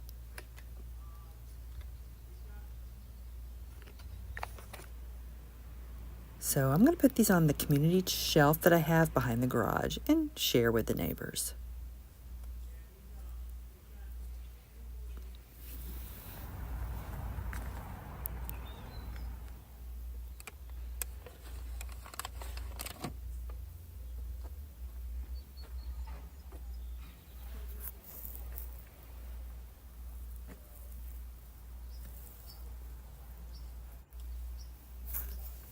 Now, next week, I'll stack up the green stalks. I like to give them a week more access to the sun.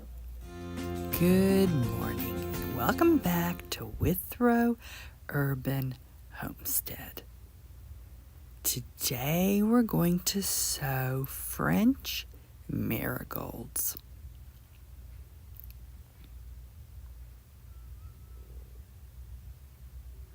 They are a very thin seed, so don't plant them deep. Either lightly press them in or just barely cover them with soil. I'm going to try both ways because I'm curious which actually works better.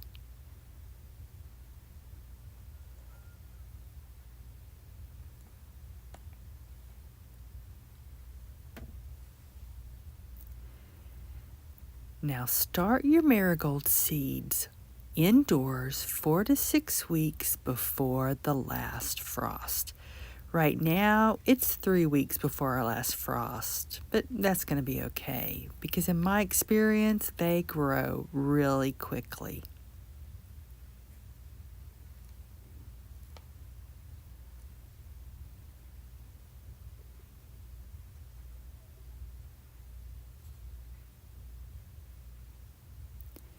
They germinate best at 70 to 75 degrees.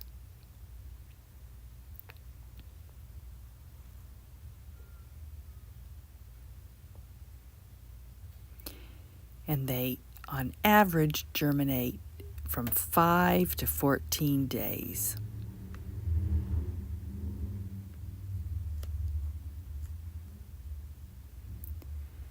We're going to start bringing them outside to harden them off after the last freeze. Here, that's the beginning of May. Then we're going to plant them into the garden mid-May, 2 weeks after the last frost. Now, I plan to plant them in 3 locations. In the front garden, in the soil,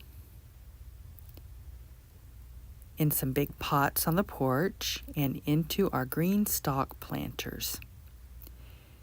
Now, the size they grow is going to depend on where they're planted. The ones in the soil are going to be the biggest. The front pots are pretty big, so those are going to be medium size. But the ones in the green stalk, they're going to be small. It all depends on how much space they have.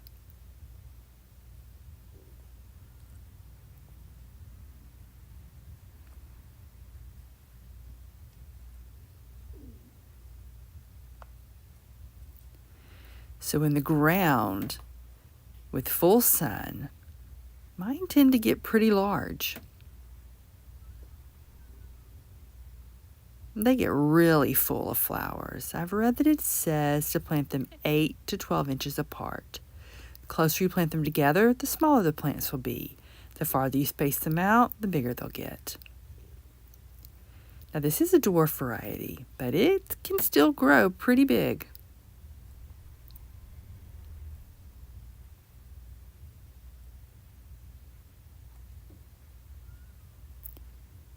Now in my green stalk, which is in mostly shade, they stay small. Same variety, but different conditions produce different sizes.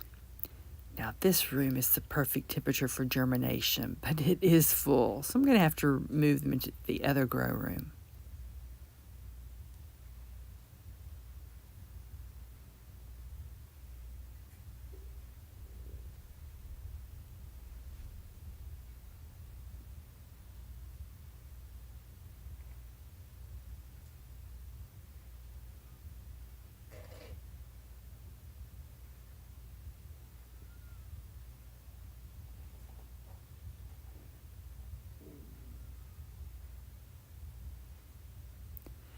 That front room is colder. It runs 60 to 65, so I am going to have to use a heat mat.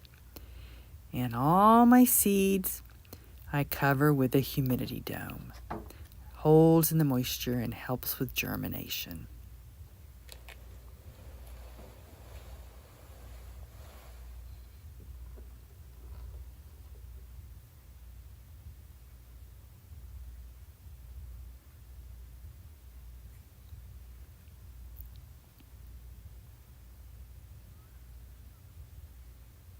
That second grow room, it is filling up fast.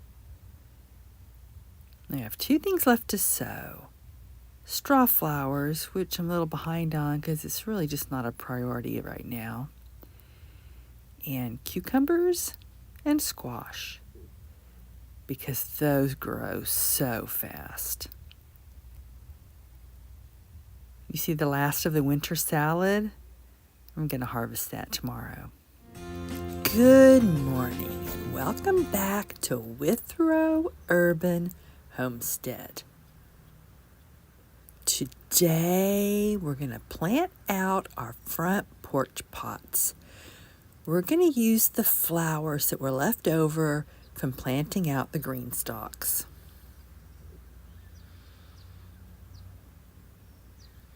It's going to make a beautiful display.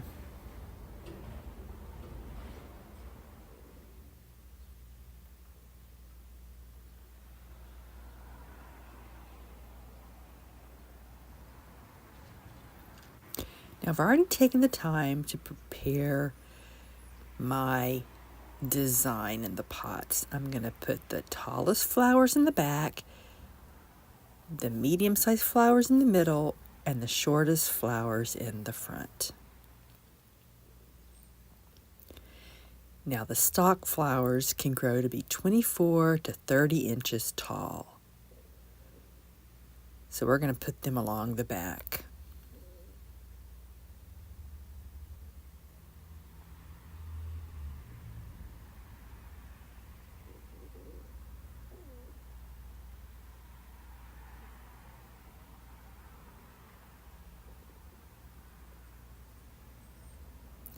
And the snapdragons, they're going to go in the middle. And they can be 20 to 24 inches tall.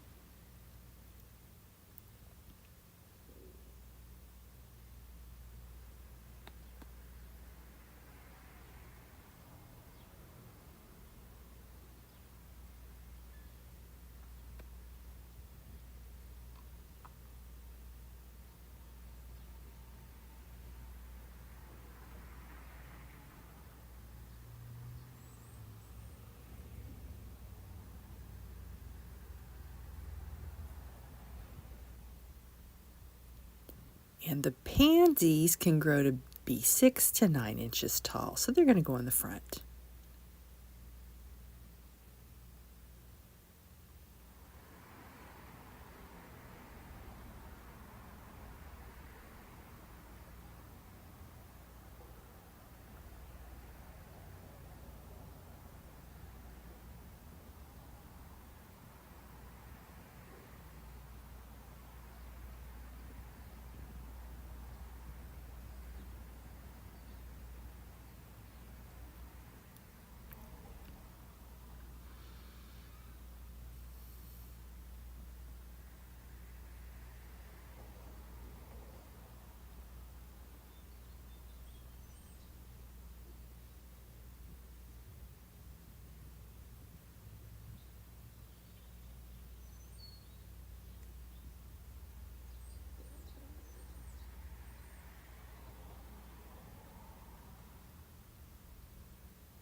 Now, these were the very last pansies that the nursery had, so they're very root bound.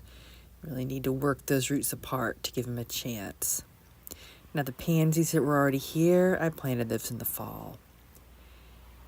Now, everything needs a good layer of soil.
Living in the center of the city, many squirrels will come and dig in these pots. So let me show you an example of this nut that I found. Also, when I was preparing the pot, I found quite a few peanuts. So I have to protect my flower pot with hardware cloth. That'll stop the squirrels from digging, because they really don't want the plants themselves, but they will kick them out while they're digging in there.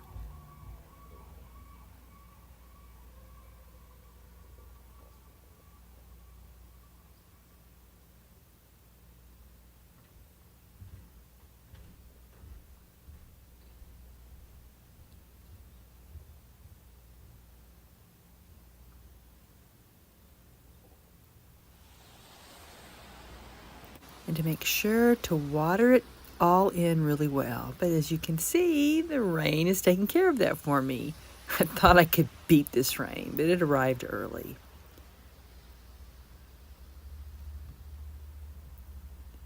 Now this potting soil's been used, so I'm going to have to feed these plants, and this is what I plan to feed them. You can also put on a layer of compost or put on some granulated slow-release fertilizer. Last, I'm going to put on a layer of mulch. It'll help hold in the moisture, and it'll prevent the squirrels from snagging their fur on that wire.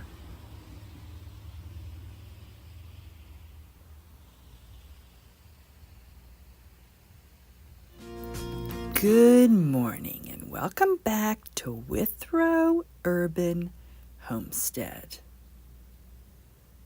Today we're going to start cucumber seeds. Now the variety we are going to plant is an Australian 1800s variety called lemon cucumbers. It's our favorite.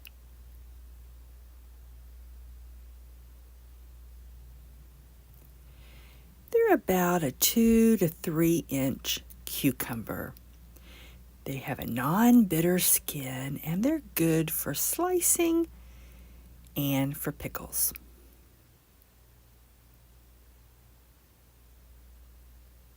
Now it's recommended to direct sow cucumber seeds into the garden soil 1 to 2 weeks after your last frost, or like me, indoors 2 to 4 weeks before the last frost. Right now, here, it's 2 weeks before our last frost. And I like to start them indoors because it gives me more control.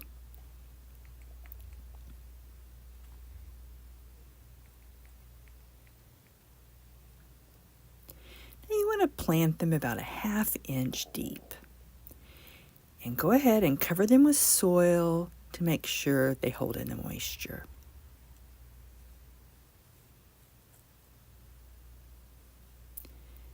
They're going to germinate best at 70 to 90 degrees.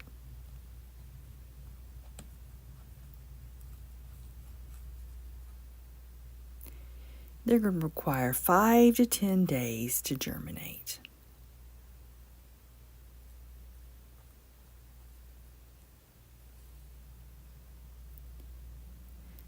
They're going to vine 3 to 6 feet, so I like to grow them up a trellis.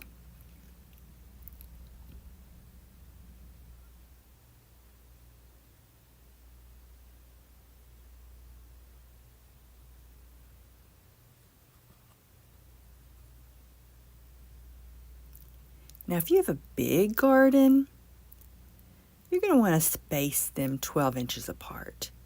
But I grow in a very small space, so I like to plant them 6 inches apart.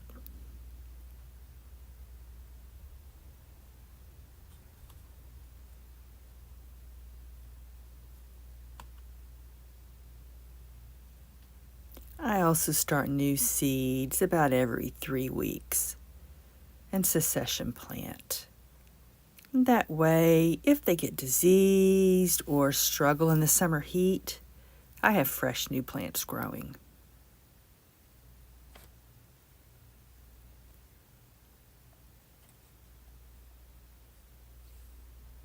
Now, I grow these for my husband Dale's salads. And I'm not really that crazy about cucumbers.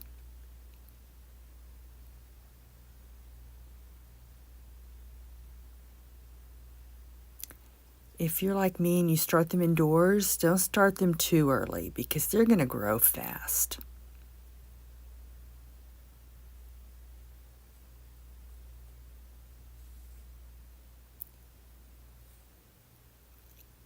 Now I started them in these 6-cell trays, and that's the reason I waited 2 weeks before the last frost, because they're going to fill out these trays really quickly, and they're going to grow in these for about a month. But I'm giving most of these free away to the community, and this is a cheap option for me. Now you want to harden them off to get used to the weather after the last freeze.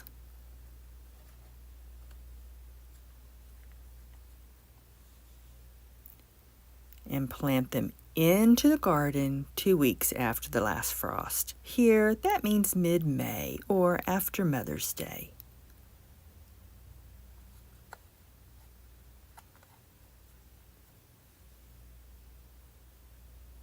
Now these are my own saved seeds, and most I've already given away free, and I only had 11 left. Because I really hadn't planned to grow cucumbers this year, but I still have a little bit of space.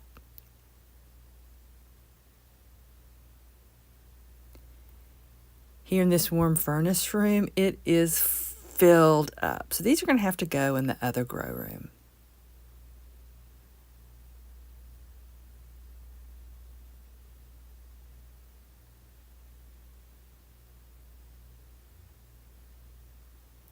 Now the other room tends to be cool. It runs 60 to 65 degrees. So I am going to have to use a heat mat. And I always use a humidity dome.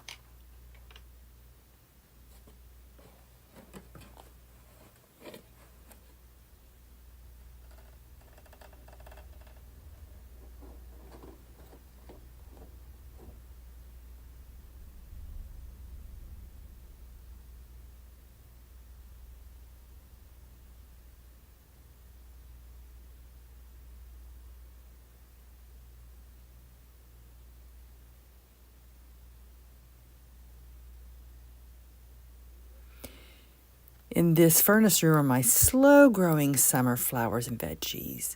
And in the other grow room are the faster-growing summers and veggies and flowers.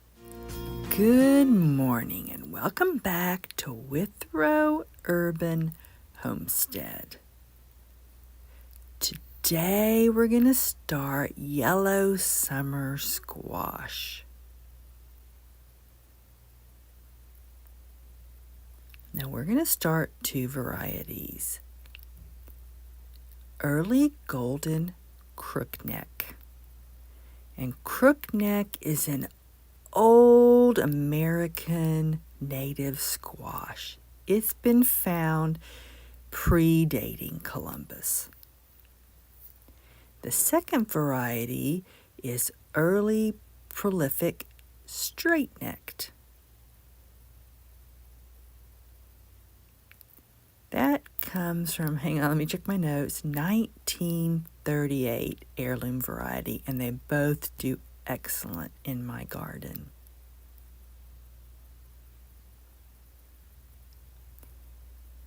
Now they're both a bush variety, but they will make some 2-foot vines, and they'll grow to be 36 to 48 inches tall and wide, so they still get big.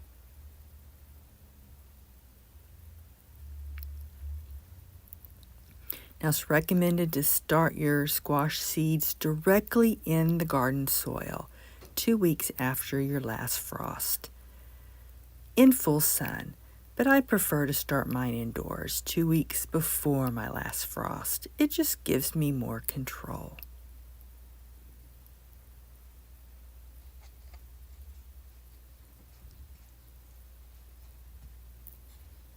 You're going to want to plant the seeds 1/2 to 1 inch deep. They're a good sized seed.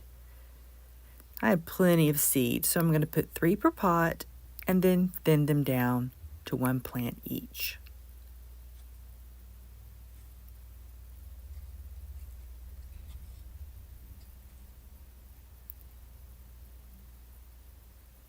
They germinate best at 70 to 85 degrees.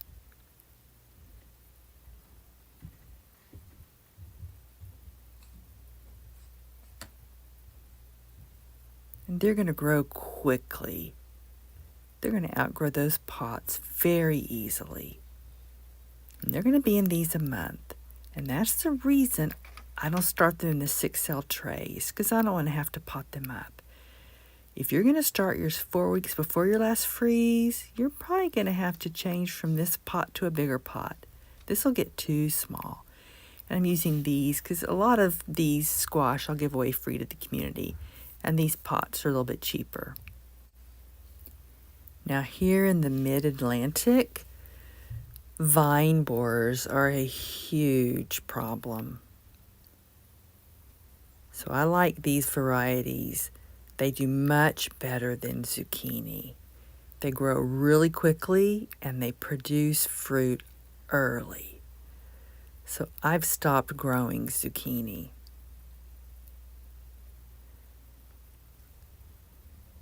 And I grow in too small of a space to grow a vining variety like tromboncinos. They do good against the vine borers because they put down more roots, but I just don't have the space. Now they're going to germinate 5 to 10 days.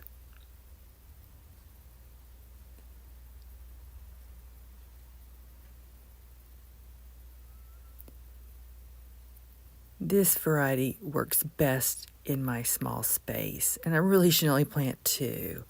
We'll see if I can resist. I always plant too many.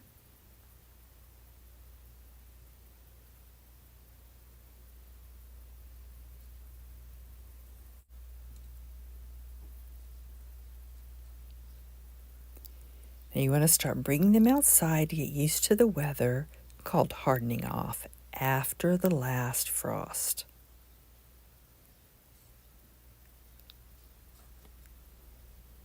And you want to plant them into the garden in full sun 2 weeks after the last frost. Now it's been warm here, but we still have one more night in the 30s, so be careful and don't rush it.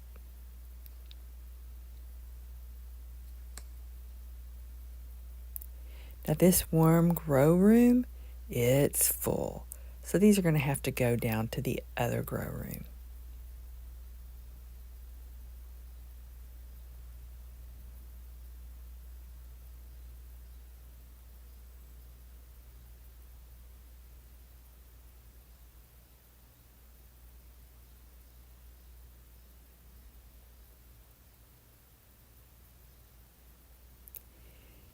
Now these are my slow-growing summer vegetables and flowers, and the other room are the faster-growing summer vegetables and flowers. But that room tends to run 60 to 65 degrees, so I am going to have to use a heat mat. And I always use a humidity dome. It holds in the moisture and helps with germination.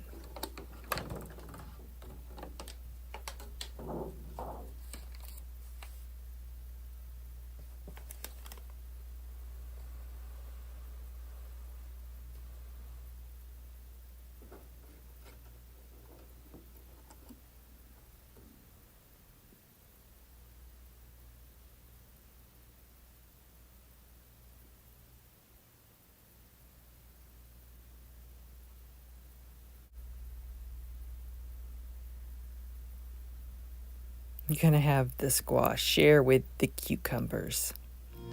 Good morning and welcome back to Withrow Urban Homestead. Today we're going to plant carrots, cosmic purple.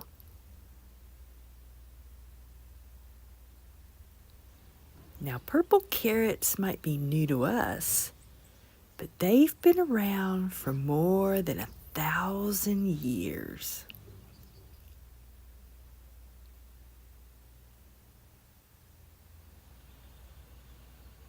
Now to grow big, long carrots that don't fork, it's all about 2 things: spacing and loose soil. Now through the years, I've added sand that my quail have dust bathed in to this area. Now I don't raise quail anymore, but this year I've worked in some peat moss.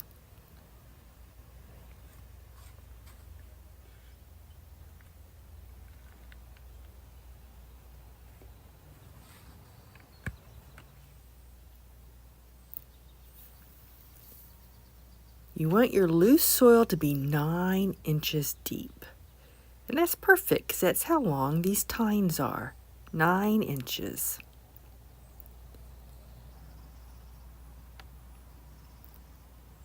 I poured on some peat moss, about this much. And then I forked down 9 inches and turned it over to work it in.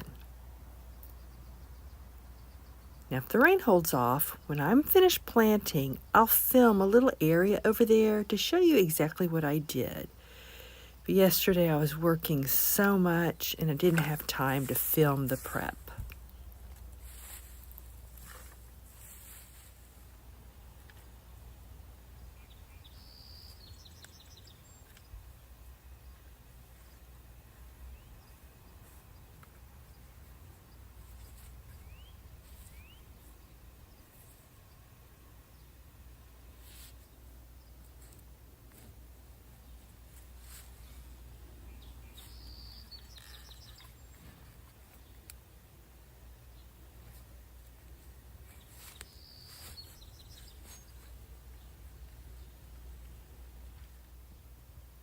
I also took the time to crumble the soil, pick out any old roots and weeds, like these morning glories, old trash, or like tape from the cardboard boxes I put down, and importantly, for straight carrots that don't fork, rocks.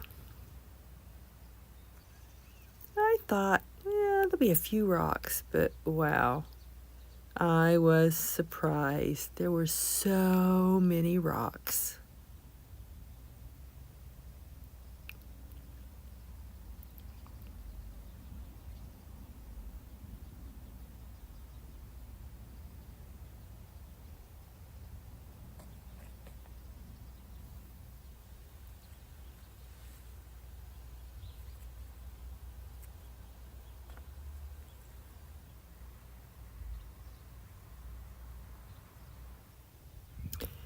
It took me 2 hours to work through that soil.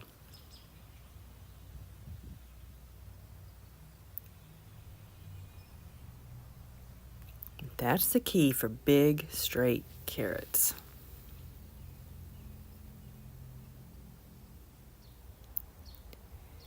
Now here in the heart of the city, squirrels will dig in here, skunks too. So I want to protect them. And I'll leave this on the whole growing season, but let's get it off for now.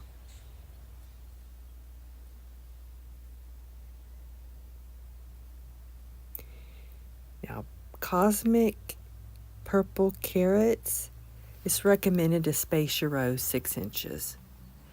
So I went ahead and watered, and then I measured in 3-inch intervals.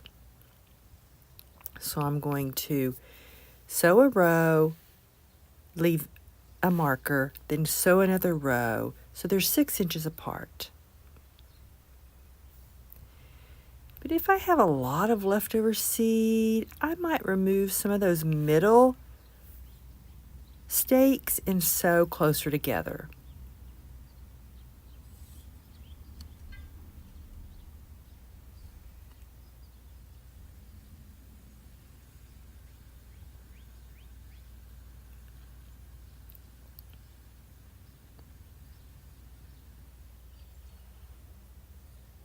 Now I want 1 seed per inch. And when they're 1 inch tall, then I'm going to thin it down to 1 seedling every 3 inches.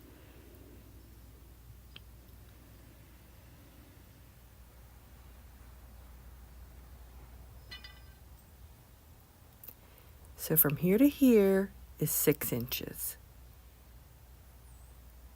And here to here is 6 inches.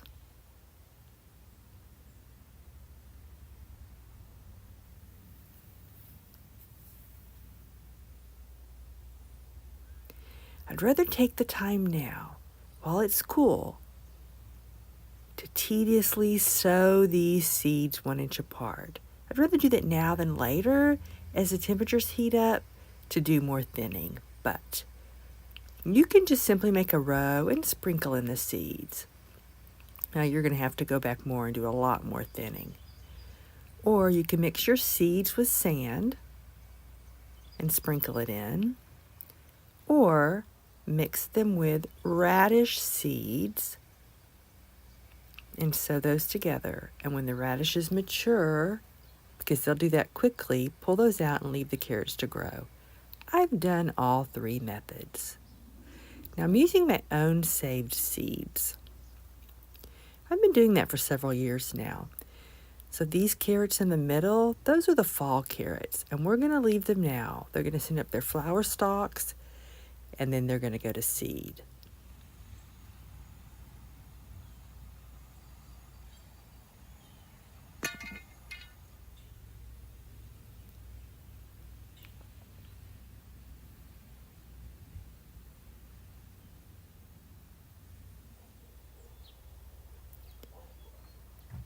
Carrots are good at looking for nutrients themselves because the roots run down so deep. So I don't plan to feed mine.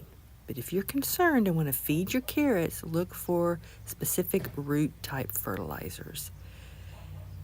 Heavy nitrogen fertilizers can cause beautiful green tops and poor roots.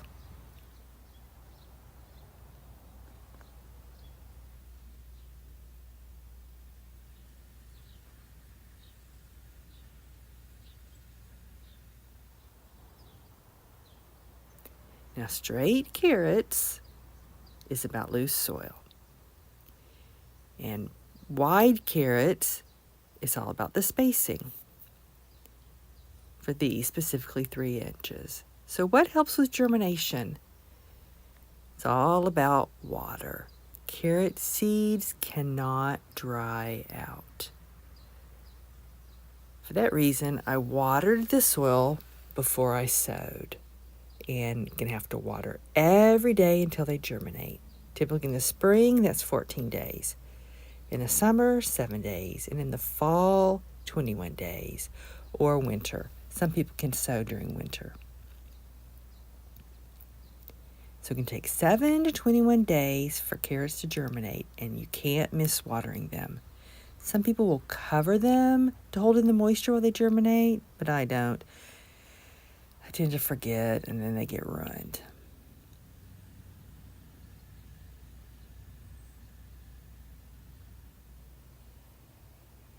Now I finished 5 rows, and I decided I'm going to leave those in between stakes and either come back later and sow some more or just leave it there for the fall planting.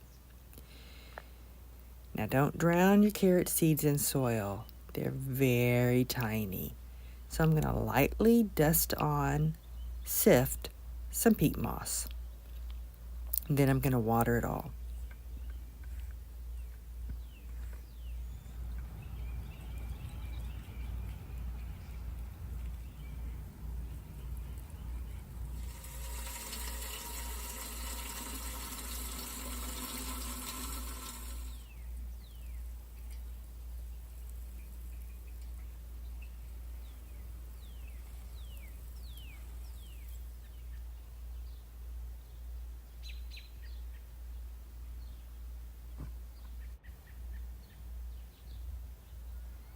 Now they're protected from those digging animals.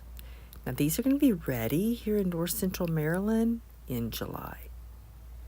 Now before it rains, I need to film and show you how I prepped this area.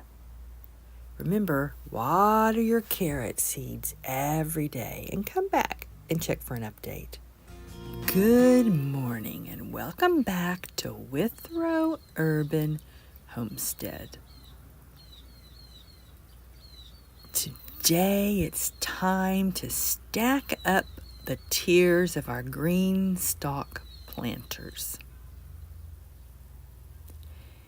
Now we planted out the spring flowers a week ago and we left it in stack to give it time to get access to the rain and the limited sun. But now we're ready to stack them up.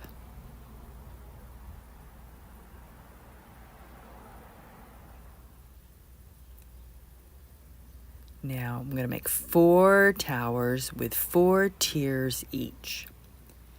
I modified 2 5-tier towers and 2 3-tier towers and made 4 4-tier towers.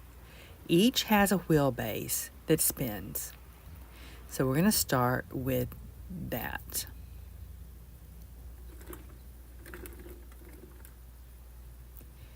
Now the second tier is going to lock in place.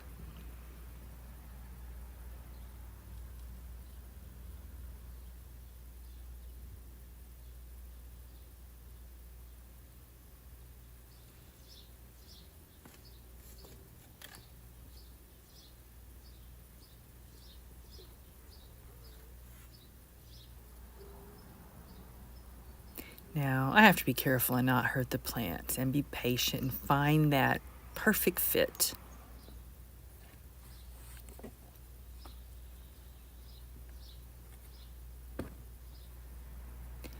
It takes some jiggling to really get the grooves right. And make sure, really check that it's in the right place.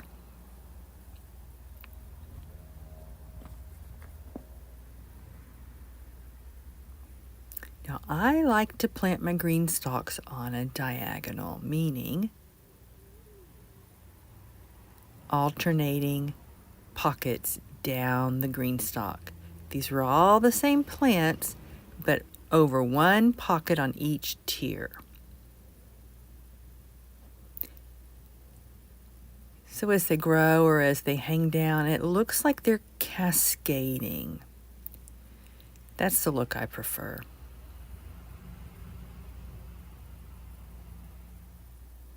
So that means when I stack them up, I'm going to turn it one pocket each time I add a tier. Let me show you.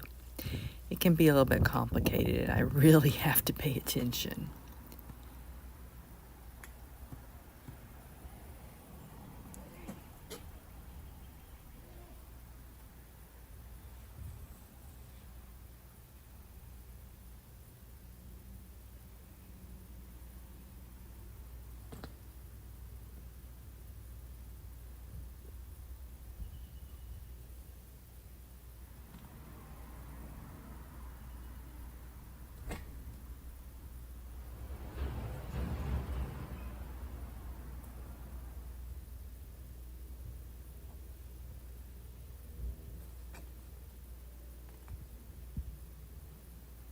Now here between the row houses, I get limited sun.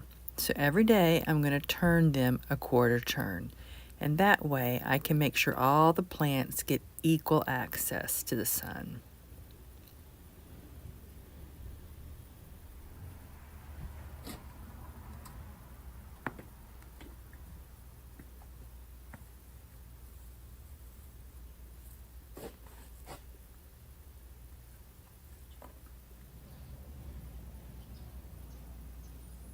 So I try my best to gently move the plants out of the way before I stack them up. And some damage is going to happen.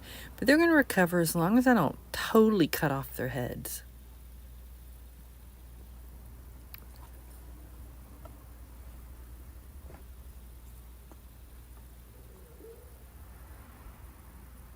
Now I have modified 2 5-tiers and 2 3-tiers to make 2 4-tiers, and I no longer use the middle gray watering disc. Each tier has one in the middle. And I also don't use the top reservoir. You know, this is where you fill it up with water and then it trickles down into the system. Because this is a pretty severe slope. And these stay tilted so the green stalk doesn't get equal access to water. It doesn't filter down properly. Also, I collect water from my AC units.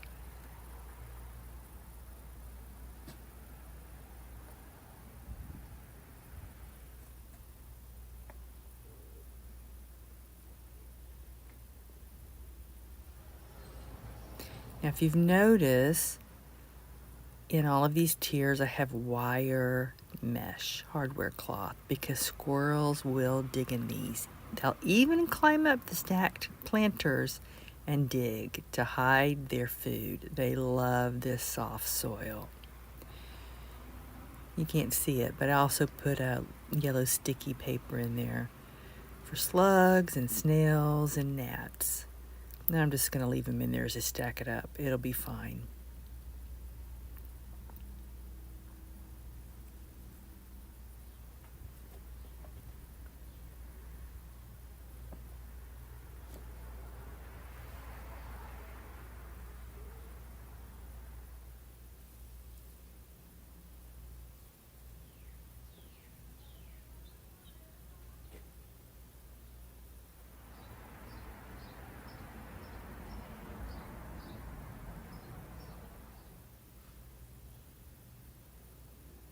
Now, each tier does have holes, so rainwater can filter down.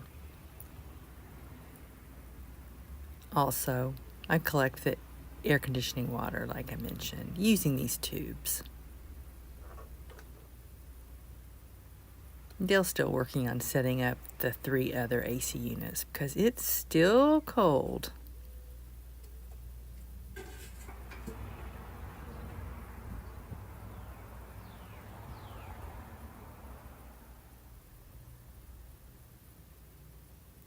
I've also added mulch to hold in the moisture, and I will have to fertilize these because this is not new soil. I plan to use Fox Farm fertilizer. I'll just follow the instructions.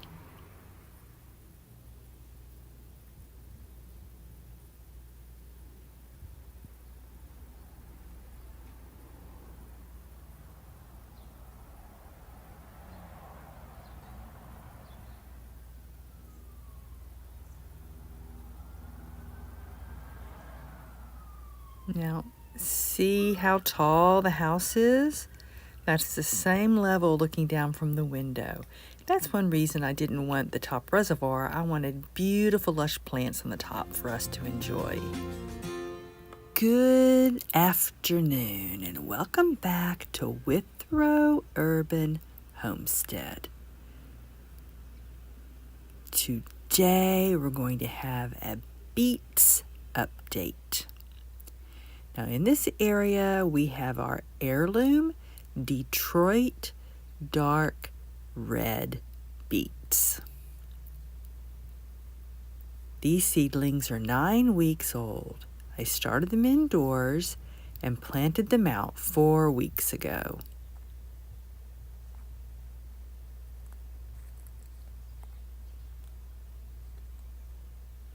Now this morning I switched out the low hoops for these tall super hoops. This will give the leaves more space to grow tall. These are here to prevent digging squirrels and skunks.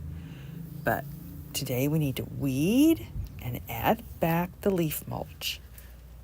So let's get this netting off.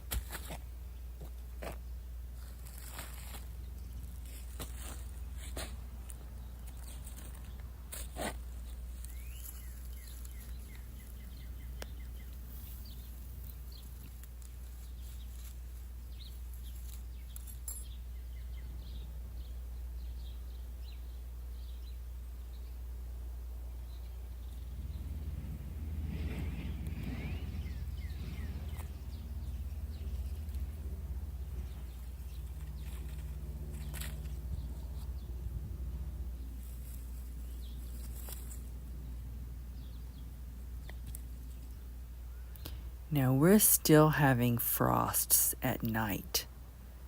So the weeds have just started to germinate and they're tiny, except for the morning glories. They are my nemesis. They are everywhere.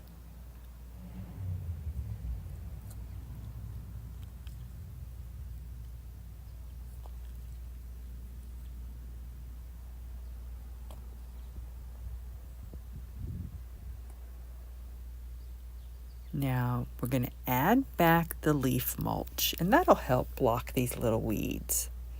But first, I want to water. Beets require 1 inch of water per week. Now, so far this spring, we've had steady rain. I only watered after I transplanted for the first week. I watered every day until the roots got established. But recently, the rain's taken care of it for me. So I want to make sure it's good and moist before we put the leaves back on top.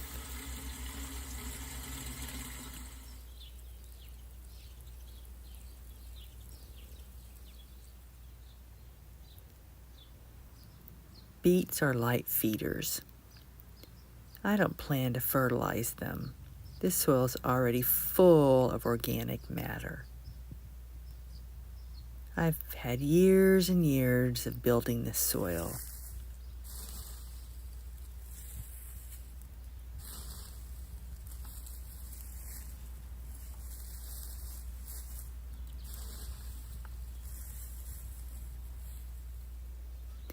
Again, I forgot to add the organic slug control, Sluggo.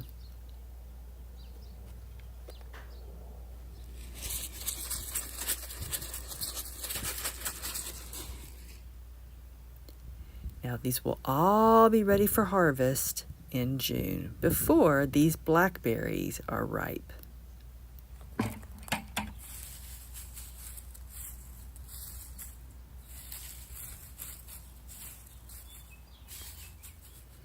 Now you can harvest beets at any size. And I'll start harvesting them for dill salads when they're a couple of inches wide.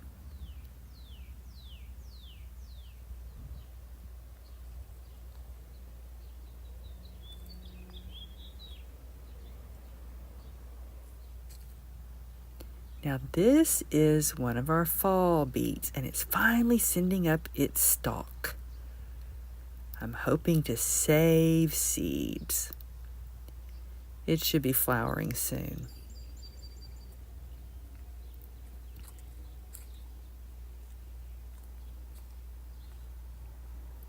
You can also eat the young, tender beet leaves too. Next, we're going to put the net back on to prevent the squirrels and the skunks from digging, but first I plan to film a cabbage update video. Good afternoon and welcome back to Withrow Urban Homestead. Today we're going to have a cabbage update. Now this is Red Acres cabbage, and they are 9 weeks old. I transplanted them 4 weeks ago.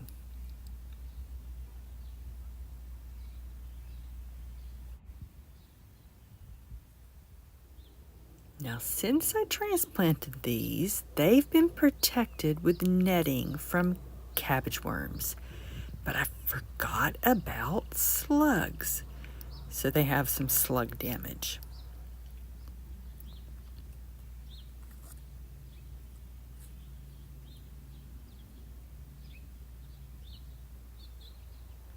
And it happened right after transplanting, within the first few days. And I realized what was going on, and I put on some slug bait, Sluggo, and it stopped it. The middle's growing nice and beautiful and healthy now.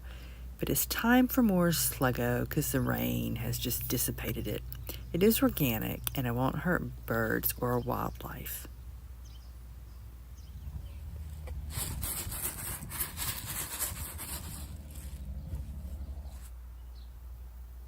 I've already pulled the few tiny weeds I could find. So it's time to get the leaf mulch back on top to prevent more weeds from germinating and to hold in moisture. First, I want to water. Cabbage requires 1 to 2 inches of water a week.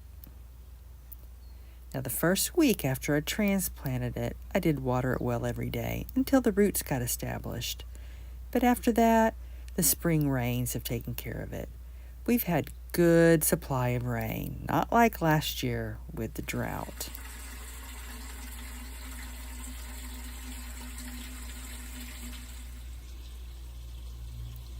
Look at that, the first jasmine. This is my neighbor's tree. This is one of my favorite scents. Cabbage is a heavy feeder. You can feed it a fish emulsion every 2 weeks, or like right now, 4 weeks after transplanting, a slow release fertilizer, like a 10-10-10. I don't plan to fertilize my cabbage. This is very rich soil, full of organic matter, and 4 years worth of quail bedding, all broken down.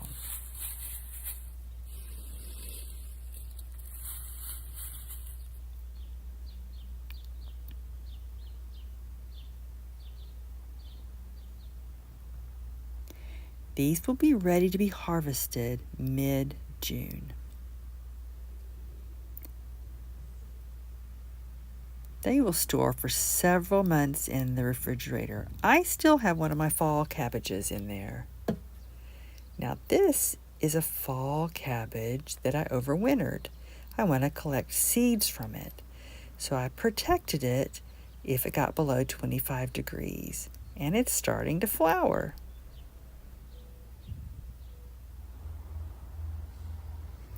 Now I've got to protect these cabbages from cabbage worms. So let's get this net closed.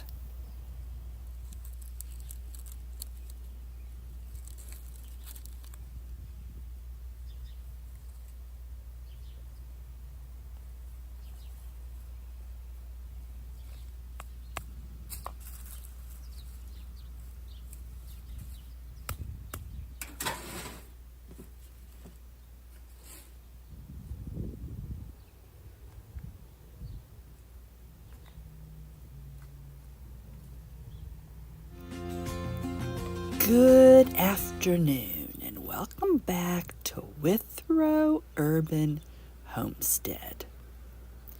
Today we're going to have an onion update. Now I planted out these onions 5 weeks ago.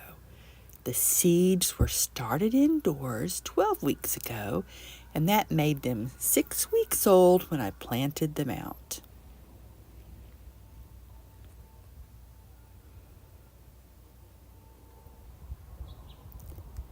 And we have 4 jobs we need to do today. We need to remove any old cardboard pieces. We need to weed, add back the leaf mulch, and remove these low hoops. They're almost too tall for those. And we're going to replace it with tall hoops.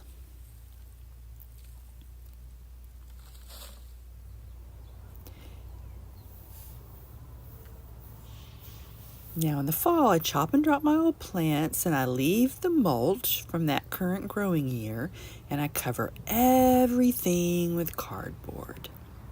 Then I put new mulch on top and it slowly breaks down. But this area had fall vegetables.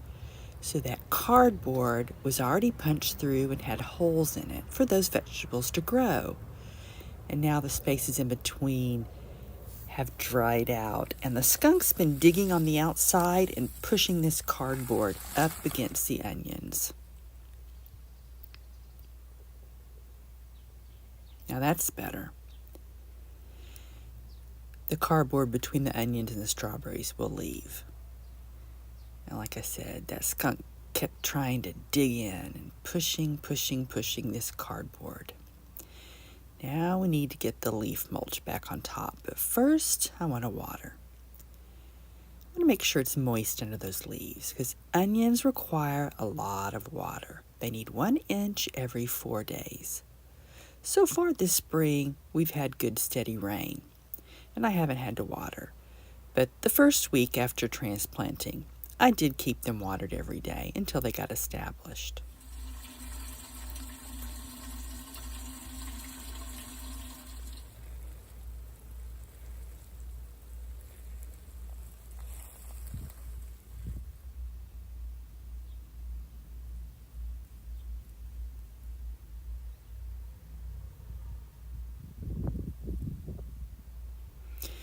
Aren't really that many weeds yet, and getting the mulch back on top will help.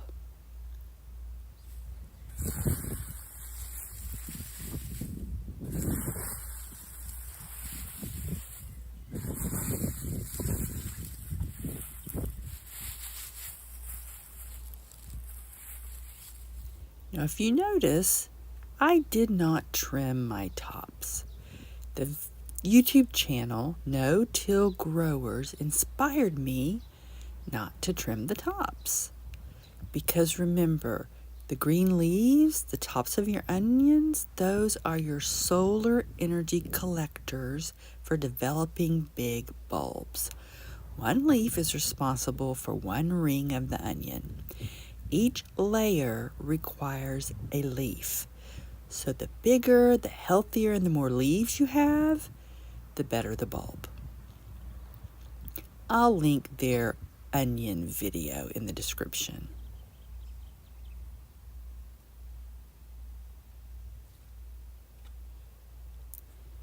I almost forgot, I wanted to add some organic slug control because slugs love moist, dark spaces under the mulch.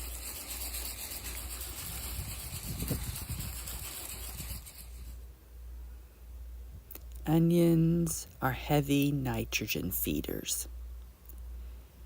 Now this area, I raised quail for 4 years, so it's already very rich soil.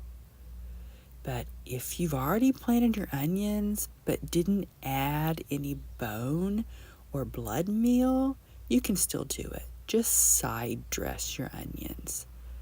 Follow the instructions.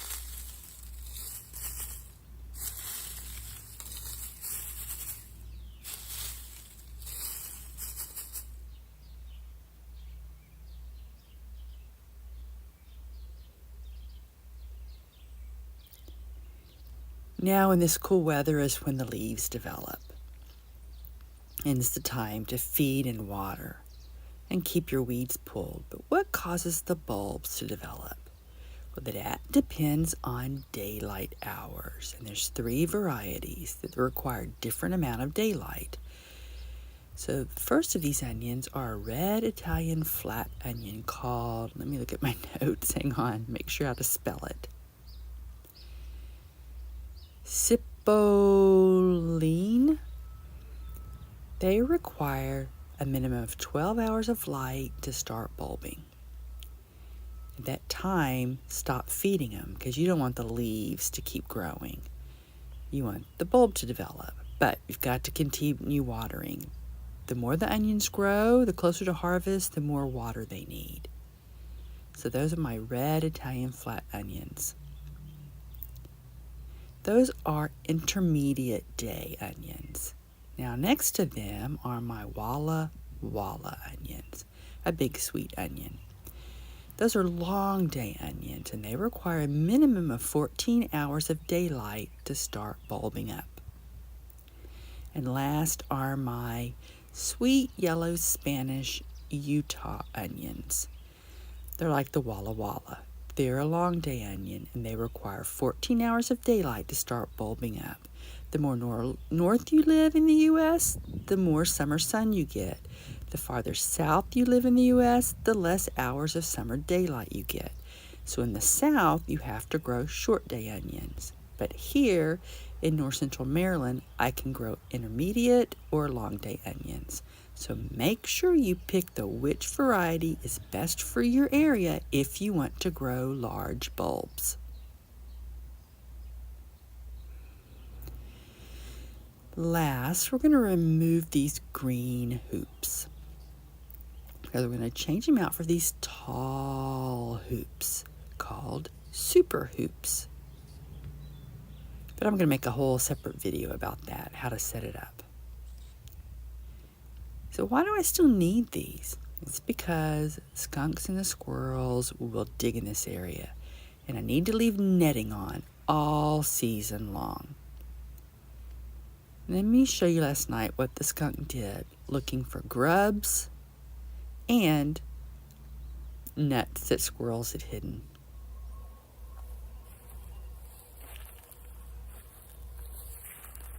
Now here's our other onion bed, and I've already set up the super hoops.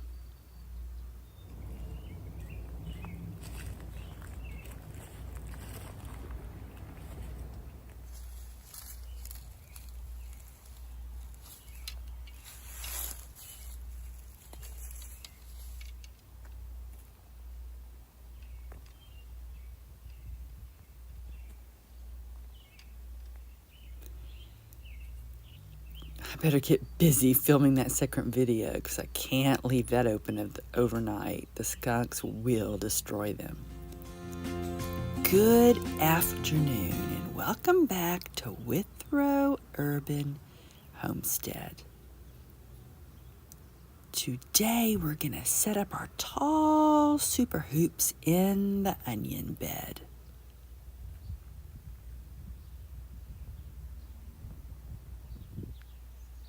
Now I've already measured out my width of 40 inches because the compost pile is there. That limits how wide I can make it, but you can do the super hoops wider than 40 inches.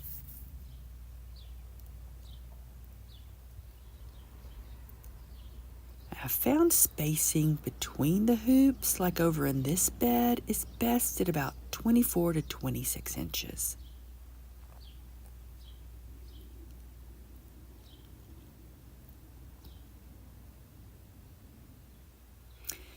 Now 2 pieces make 1 hoop.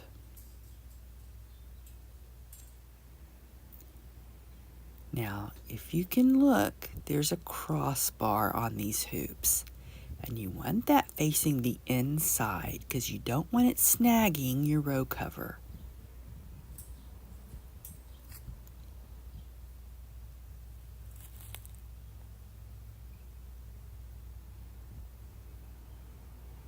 See right there? Don't put that on the outside. Make sure it's on the inside.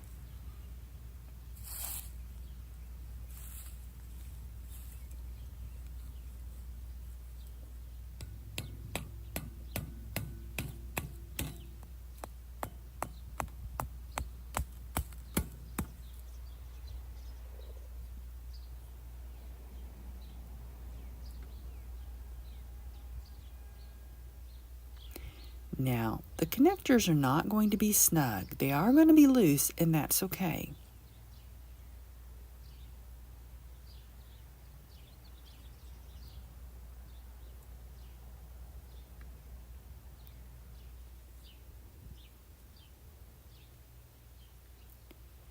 Because they're tall, and when the wind blows with the cover on, they'll shake.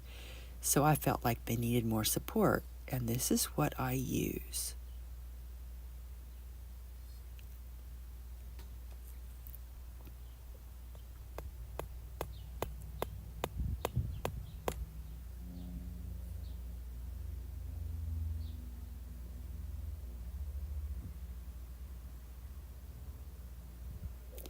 Make sure the zip tie, the rough edges, are turned on the inside of the hoop so it doesn't rub against your row cover. And it's that simple. Now let me show you another one.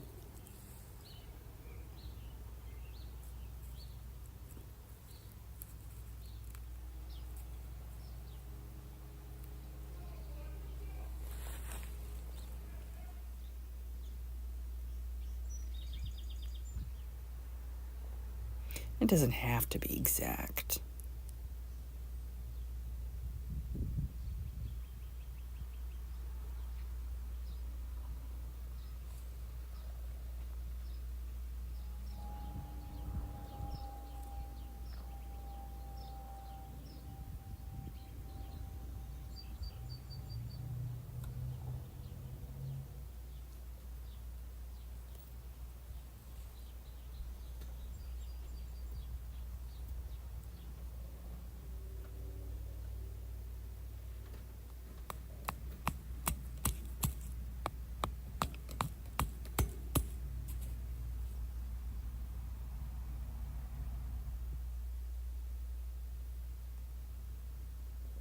eggplant's going to go right there. The netting's going to help protect it from flea beetles.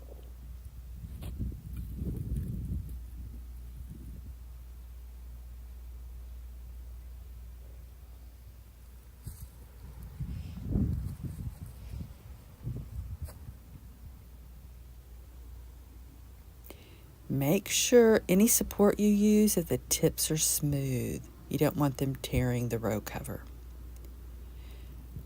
I have a variety of sizes of these garden stakes, and I use them all the time.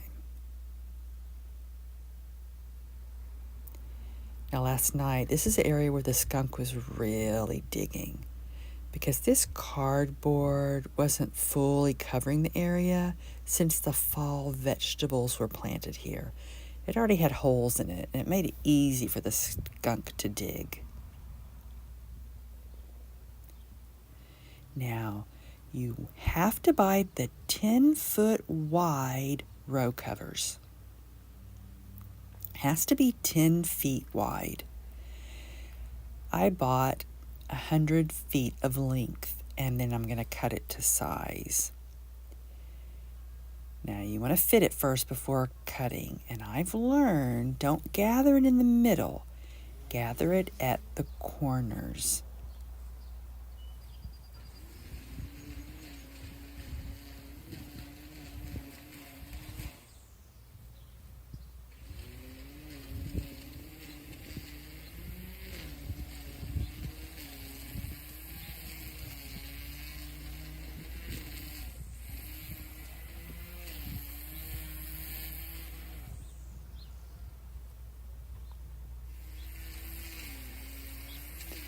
Just want to temporarily hold it in place with a landscape pen so you can do more adjusting.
Now my biggest challenge are the sides. They ride up, and Got to make sure you keep them pulled down as you tighten those corners.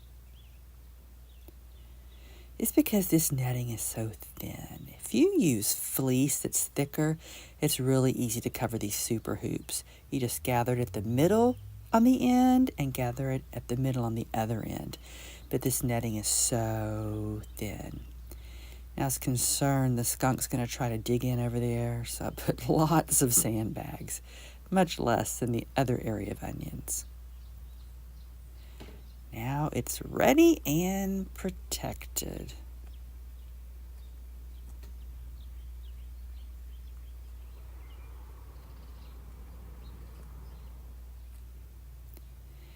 Now I have one more set of hoops I need to change out over the beets and cabbages, but I have time for that. Good morning and welcome back to Withrow Urban Homestead.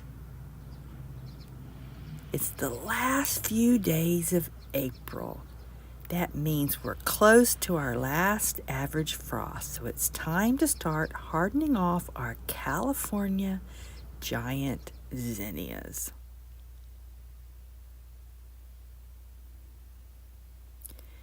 Now, these seedlings are almost 3 weeks old.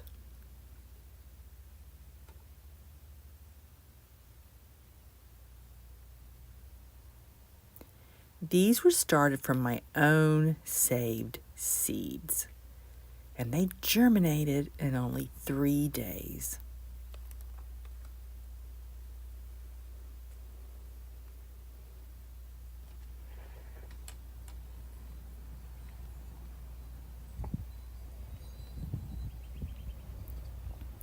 Now we're going to start hardening them off in this area near the fence because it's more protected from the wind and the sun.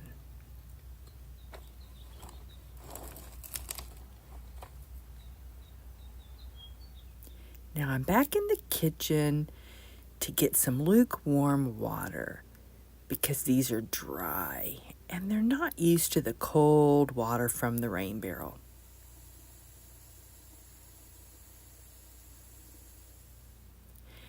Today, they're only going to be outside for 2 hours. Then they're going to come back here in the kitchen and go under these lights. Every day will increase the time they're outside.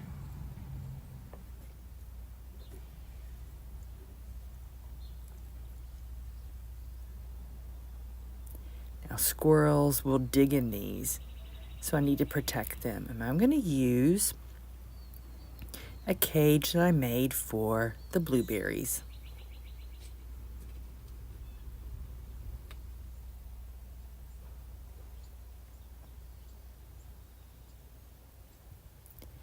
Every day will increase the time and give them more sunlight until they're used to it and ready to stay outside 24 hours in 7 to 10 days.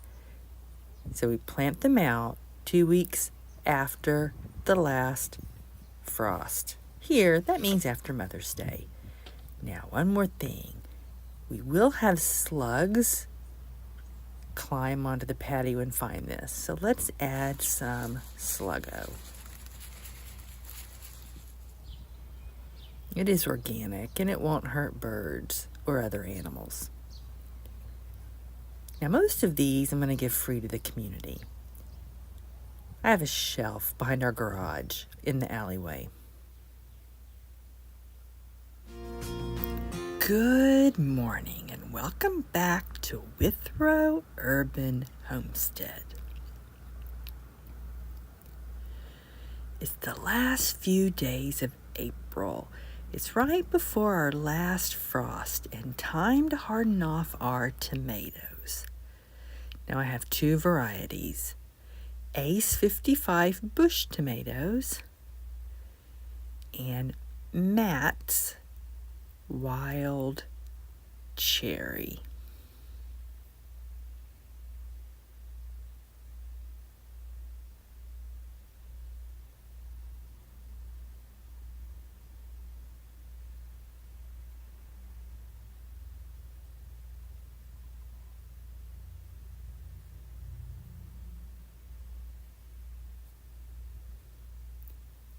These seedlings are 2 weeks old. They germinated in 7 days.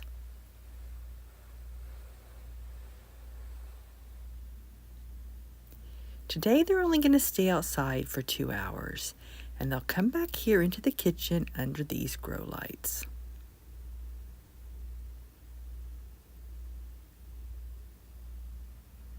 And every day will increase the time they spend outside.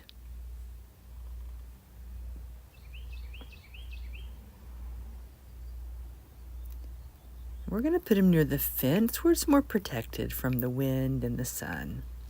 Right now there's sun here, but later it's going to be shady.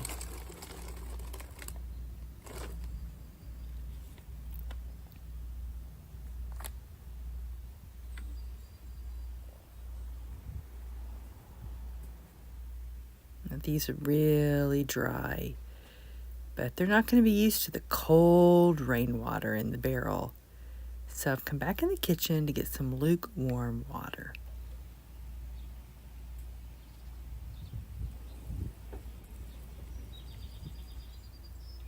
Now every day we'll give them more time outside, but we'll also check the temperature. We won't bring them out if it's too cold. We're also going to move them closer and closer to full sun. For now, though, I need to protect them from the digging squirrels, and I'm going to use the old blueberry cage that I made.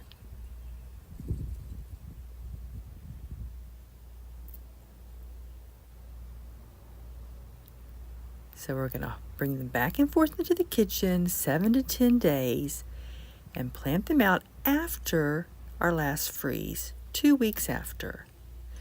Now most of these I'm going to give away free to the community. I have a shelf set up behind my garage. Good morning and welcome back to Withrow Urban Homestead. It's the very end of April. There's just a few days left, and it's time to start hardening off our mammoth sunflowers.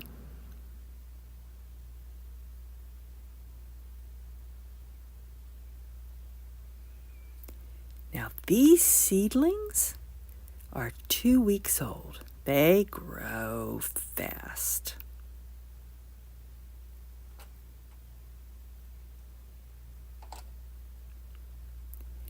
I bought the seeds from Baker Creek. Now they germinated in only 3 days.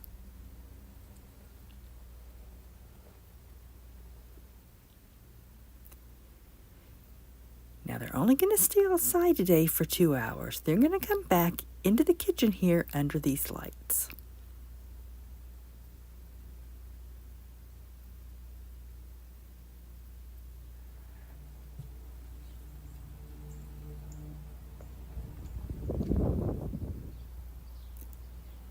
Going to start hardening them off in a more protected area here on the patio near the house.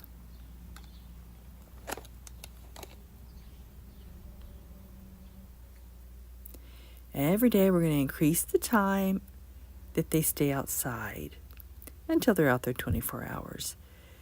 But the nights are still too cold. So today we're going to start with 2 hours and tomorrow probably 4 hours.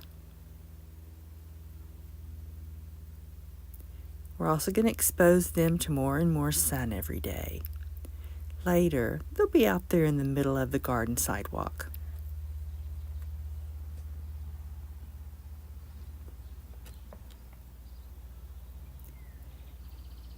We're going to bring them back and forth inside the house 7 to 10 days to harden off. Then plant them out into the garden after Mother's Day.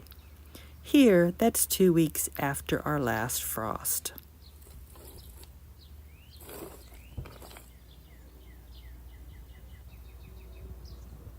Slugs and pill bugs are a problem, even on the patio.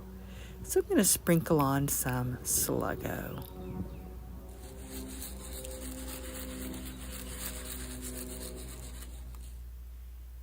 Now, half of them are really dry and they need to be watered, but They're not going to be used to the cold water from the rain barrels. So I'm going to get some lukewarm water here from the kitchen.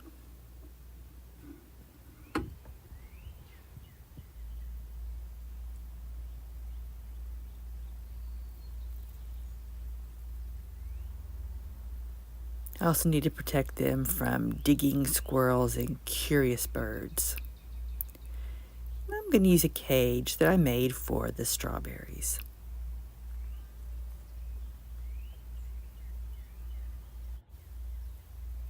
So we're going to be hardening them off in and out of the house 7 to 10 days. Then planting them 2 weeks after our last frost, Mother's Day. And I'm going to put 4 or 5 in the front garden. But most of them I'm going to give away for free. It's become a tradition here, out in the alleyway, for people to look forward to the free sunflowers I put out on the shelf. Good morning and welcome back to Withrow Urban Homestead. It's the very tail end of April with just a few days left, and it's time to start hardening off our autumn beauty sunflowers. You know, the multi-branching ones, absolutely beautiful. My favorite. Now these seedlings are 2 weeks old. Sunflowers grow fast.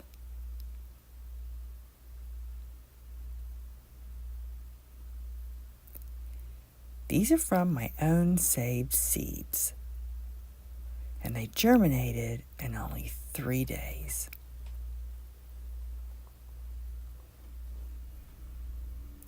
Today, they're only going to stay outside for 2 hours. Then they're going to come back in the kitchen, and we'll put them under these lights.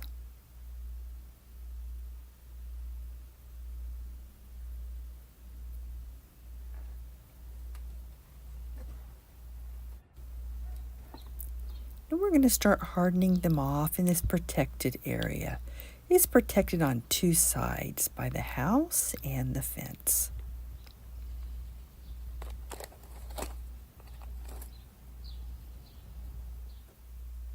Every day we'll increase the time they stay outside. Today it's 2 hours, tomorrow probably 4 hours, and we'll just keep increasing the amount of hours. We'll also move them so they're exposed to more wind and more sun every day.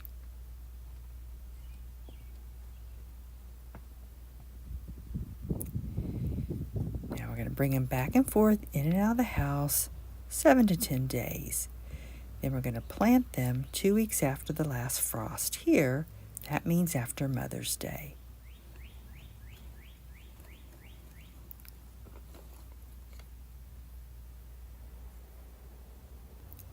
One of the trays is really dry, so let's go get some lukewarm water from the kitchen. Because if we use the rain barrel water, it's so cold, it might cause cold shock.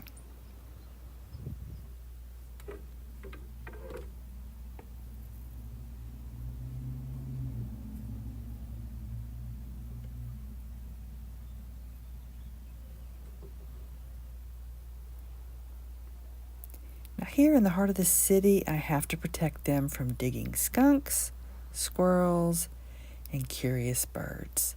So I'm using an old blueberry cage that I made.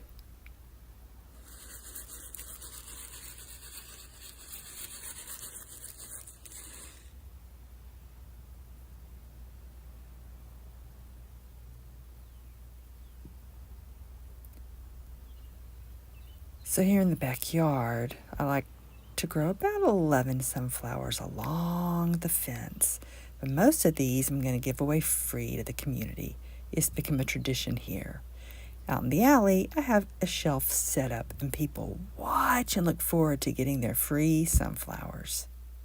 Good afternoon and welcome back to Withrow Urban Homestead. Today is the very end of April. almost at our last frost, so it's time to start hardening off our basil.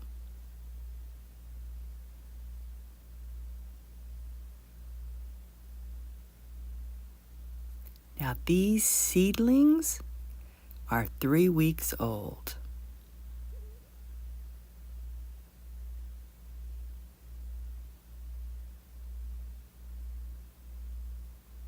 They germinated in 3 days.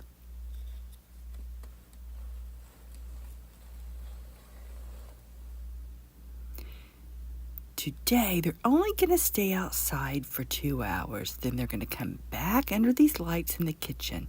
And I've also set up some lights in the living room because it's time for so many of the seedlings to harden off.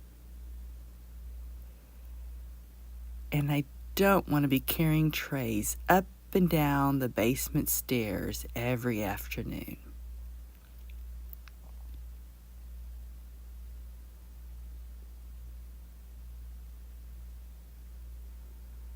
Now, every day we're going to increase the amount of time they stay outside.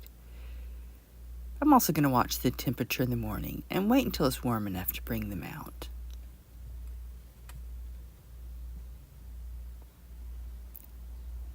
Now soon this patio is going to be full of seedlings. So I went ahead and set up a shelf.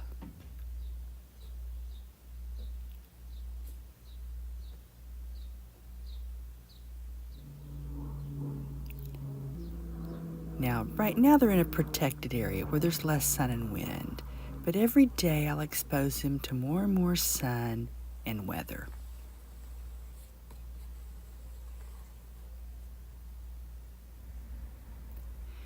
I have to protect them from digging squirrels and birds too. So I'm using this blueberry bush netting.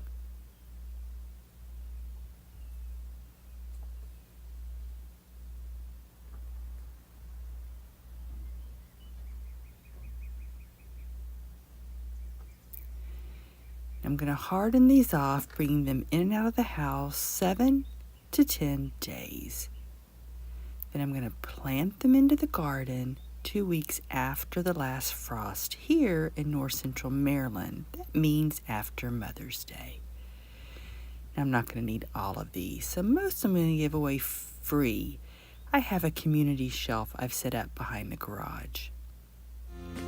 Good afternoon. Welcome back to Withrow Urban Homestead.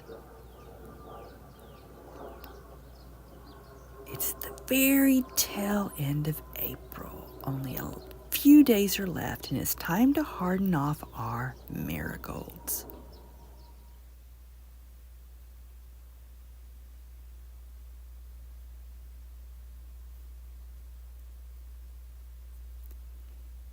These seedlings are only 2 weeks old.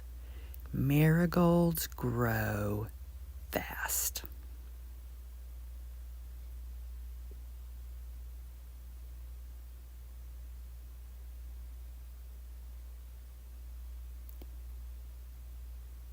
Now I sowed 2 different ways. These sides I covered with a light layer of soil. And these 2 sides, I just pressed them into the surface sowed. And I was curious, which would germinate best? Now, I really can't remember which is which. One of these sides is my own saved seeds, and the other is seeds that I bought from the store. But they all germinated equally in 4 days. I really didn't see any difference.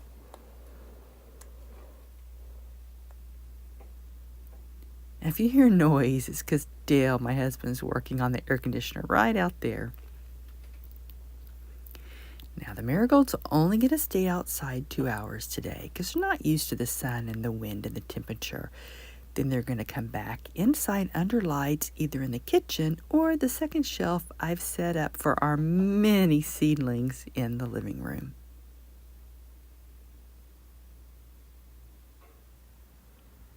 Because I have no desire to be carrying trays up and down from the basement every day, every morning and afternoon. I'd rather have them all here on the first floor.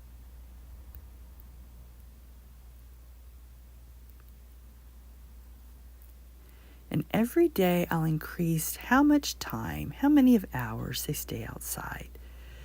Today 2 hours, tomorrow 4 hours, and the goal is outside full time.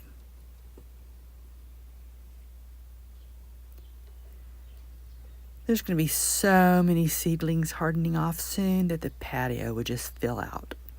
So I've set up a shelf.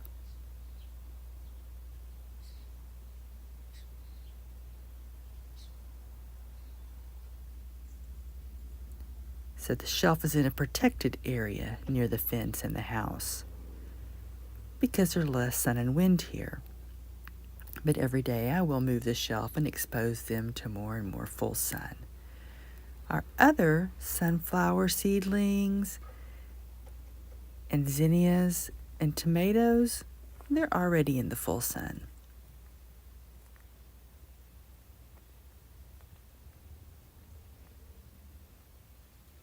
So these are going to harden off, increasing the time outside and exposure to the weather 7 to 10 days.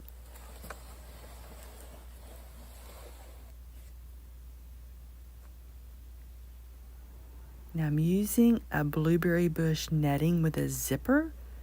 It's perfect to protect these from digging squirrels and curious birds.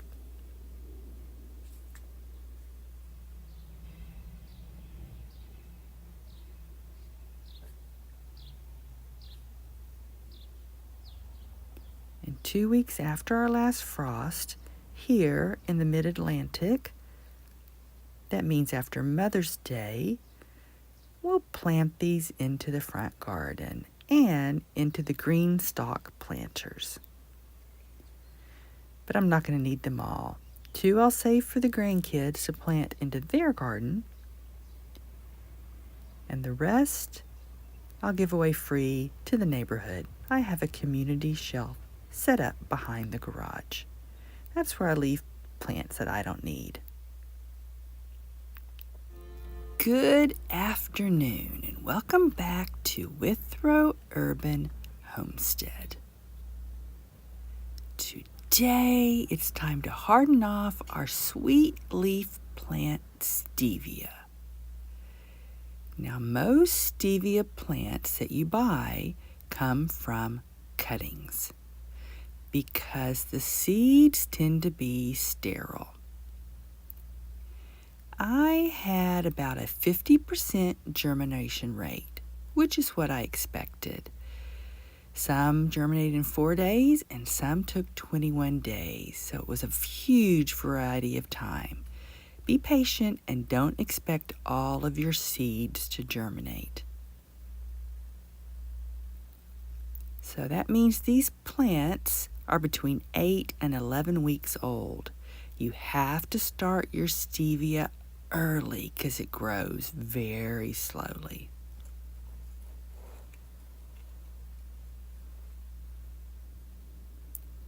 Today they're only going to stay outside for 2 hours. Then they're going to come back into the house overnight, either here in the kitchen or in the living room. I've set up a second shelf in there because it's time for so many flowers and vegetables to harden off.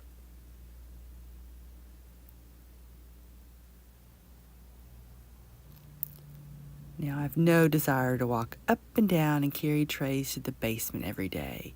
I'd rather they all be on the first floor.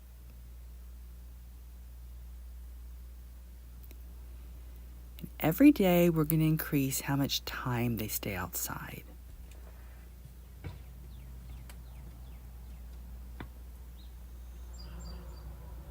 Now, I did pinch back the stevia plants.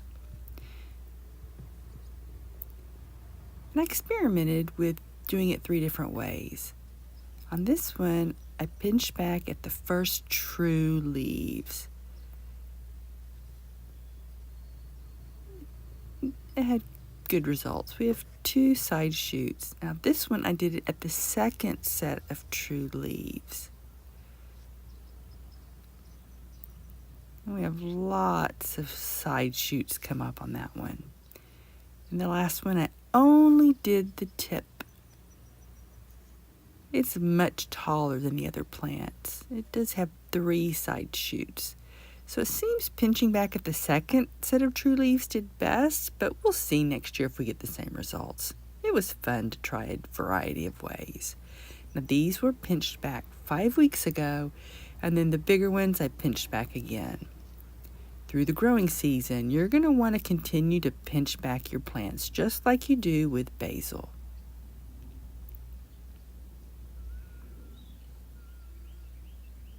Now, I recently added this shelf for hardening off, and the basil's already there, because soon there would be way too many plants filling up this patio. The tomatoes, the zinnias, the sunflowers, those are all also hardening off.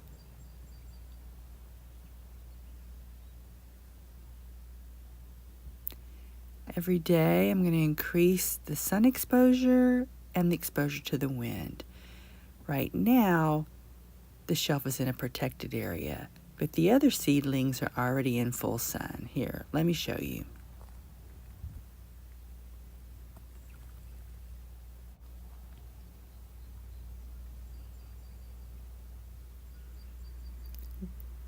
These seedlings are going to stay in the house overnight and come out every morning when it's warm enough, 7 to 10 days.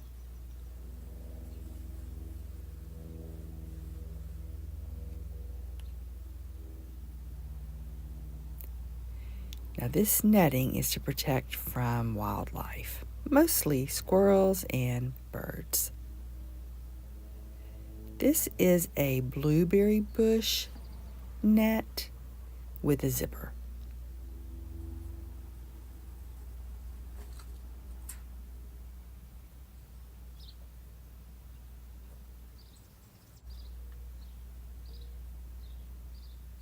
Stevia loves the warmth, so wait until 2 weeks after your last frost to plant them out into the garden.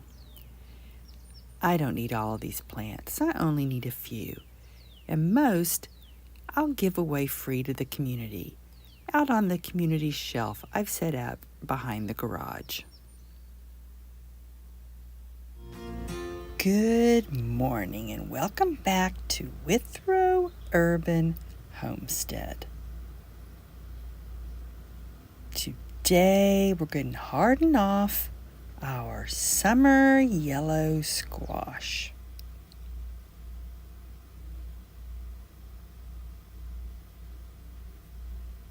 Now these seedlings, they're only 7 days old.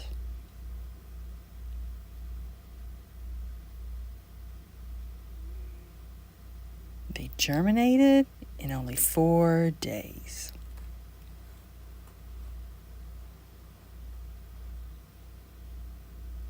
Today they're only going to spend 2 hours outside, then they're going to come back into the house under some lights.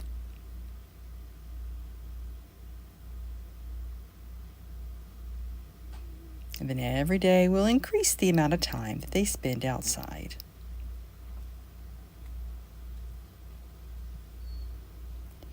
Now I set up a hardening off shelf in a protected area near the house.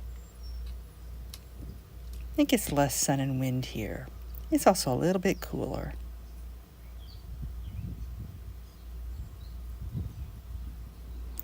Every day we'll also expose them to more and more sun and wind.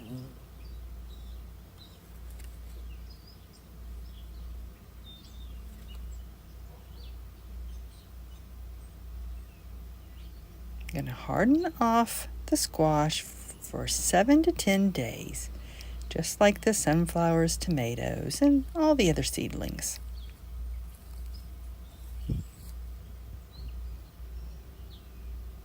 Now the netting is to protect from curious birds and digging squirrels.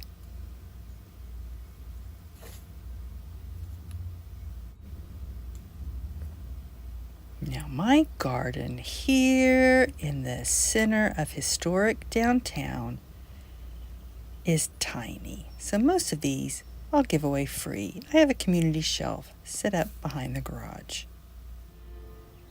Good morning and welcome back to Withrow Urban Homestead. Today it's time to harden off our fennel. Tomorrow is the last average frost date. Now I grow fennel for the swallowtail butterfly caterpillars.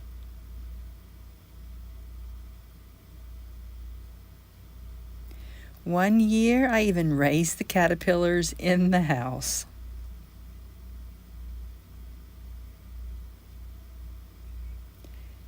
I only have one seed that germinated, and it's 2 weeks old. It's because I used old seed. I did try re-sowing. We'll see if any more come up.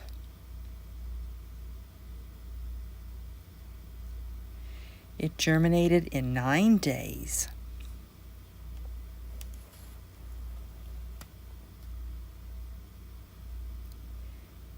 Today, they're only going to spend 2 hours outside. Then they're going to come back into the kitchen or the living room under some lights.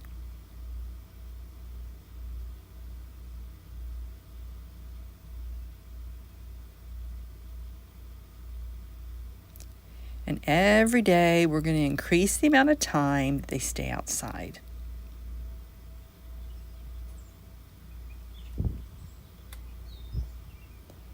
Now I'm going to start the fennel hardening off in a protected area. It's near the house and near the fence. It's going to be on these shelves.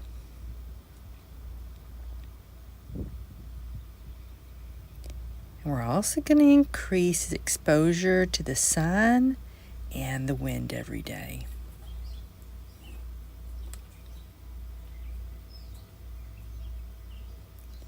Now the sunflowers, the tomatoes, and the zinnias have already been exposed to full sun for a few days. The basil, stevia, and marigolds are being exposed for the first time to full sun today.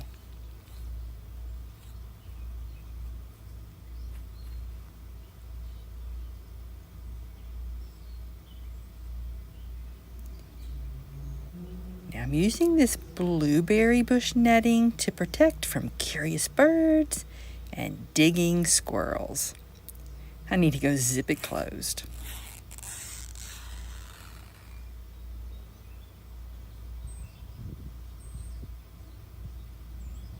Now 2 weeks after the last frost, I'll be planting these into the garden with the zinnias for the butterfly caterpillars.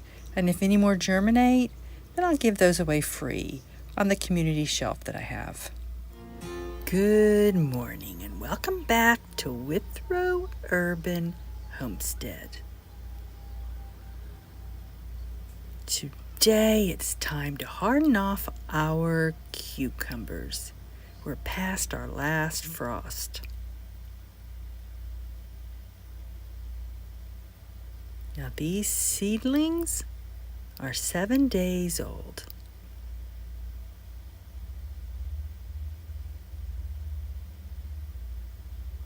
They germinated in 4 days.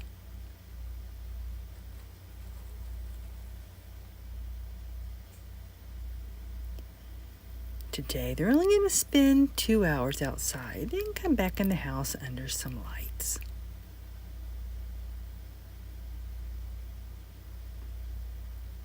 And every day we'll increase how much time they spend outdoors. Today 2 hours, tomorrow 4 hours.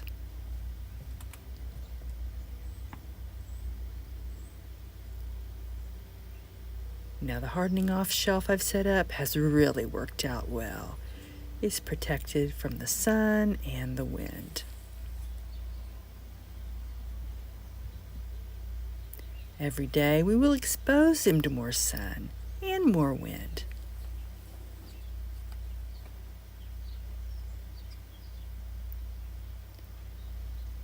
Now many of our summer vegetables and seedlings, they're already in full sun.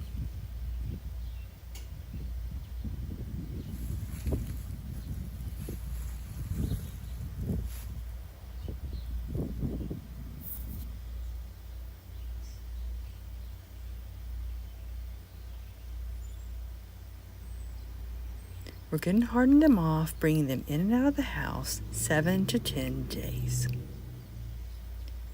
And plant them into the garden 2 weeks after the last frost. I don't need most of these. I'm going to plant 3, 4, or 5. The others I'll give away free. I share with the community. I have a free shelf behind my garage.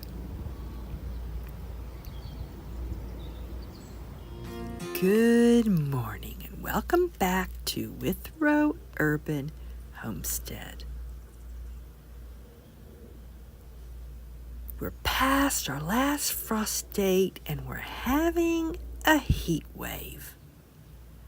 It's time to harden off our Black Beauty eggplant.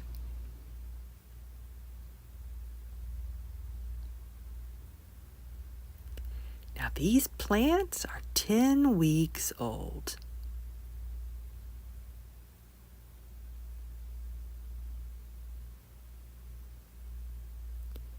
I potted them up 7 weeks ago.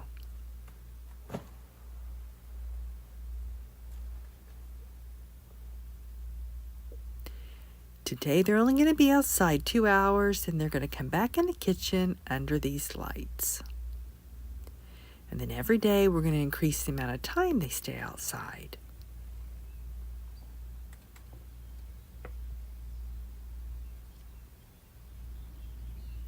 Now just like the other seedlings, they're going to start hardening off in this protected area near the house, on this shelf.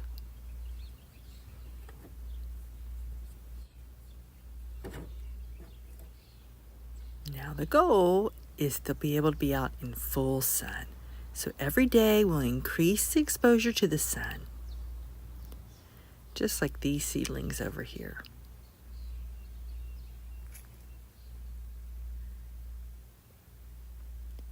Now these were happily growing in the warm furnace room.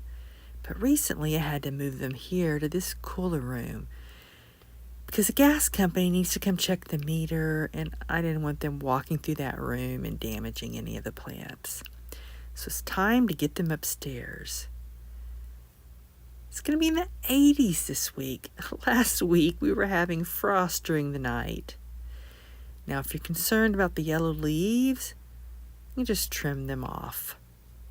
This is due to the stress from moving to this cooler room. We've just passed our last frost date. I like to wait 2 weeks more to harden them off. But like I said, these 80-degree temperatures this week are going to be just perfect.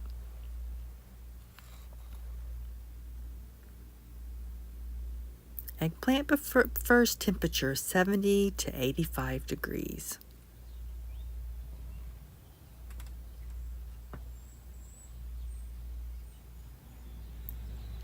Now I'm going to wait in the morning until it gets above 60 to bring them outside.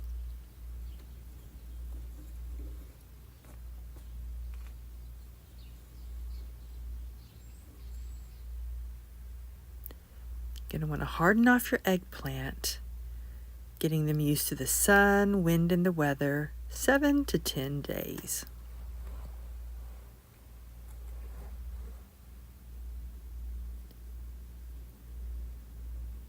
I'm going to put them in the garden 2 to 4 weeks after the last frost.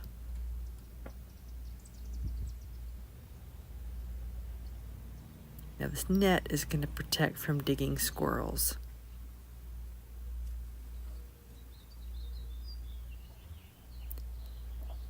But they all need a good drink of water first.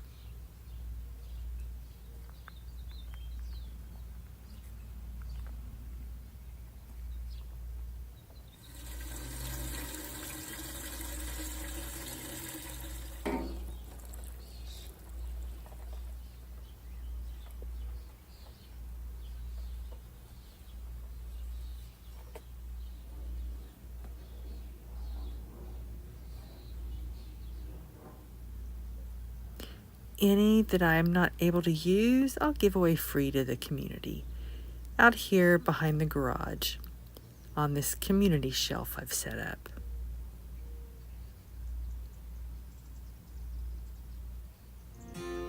Good afternoon and welcome back to Withrow Urban Homestead. Today it's time to harden off our tropical tree moringa. We're already past our last frost. Here that means early May. Now these plants are 9 weeks old.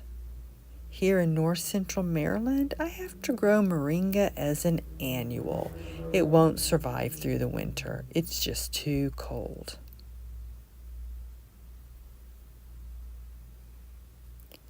Now most of these germinated in 5 days.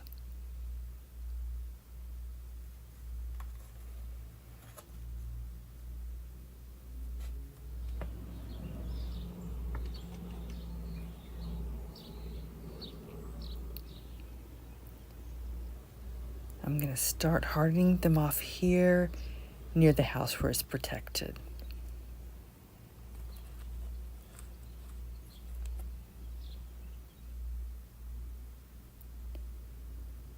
Now they're only going to be outside 2 hours today, then they're going to come back here in the living room under these lights.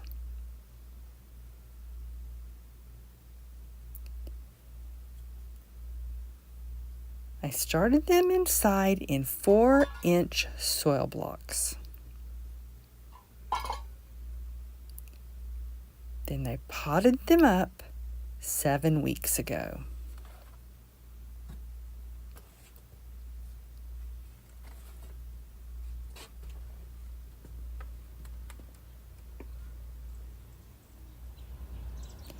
Now I decided to pot them up because they were struggling with yellow leaves. I thought maybe the sides made the roots too cold. I worried, were they getting enough water? Were they getting too much water? So I decided to put them in bigger pots. Later, as the okra grew and I kept raising the lights, the moringa did better. It was much happier. I realized, don't grow them close to the lights. Put the lights a good distance from the moringa.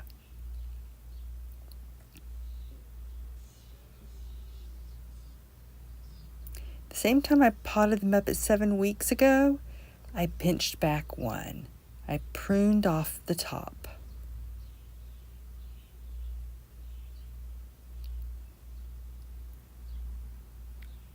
And it has a lot more side branches growing out. It's much fuller.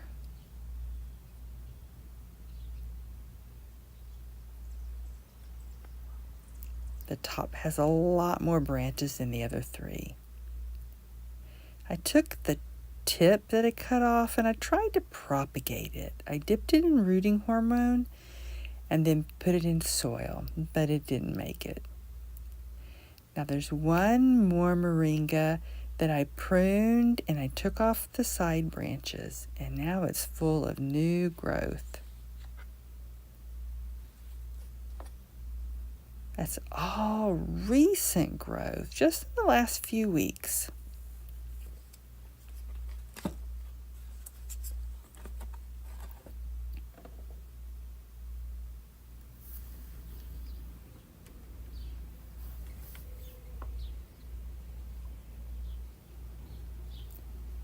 Now, I'm going to harden them off and bring them back into the house overnight, 7 to 10 days. In the morning, I'll make sure it's above 60 before I bring them outside. They like warm weather. They don't like the cold.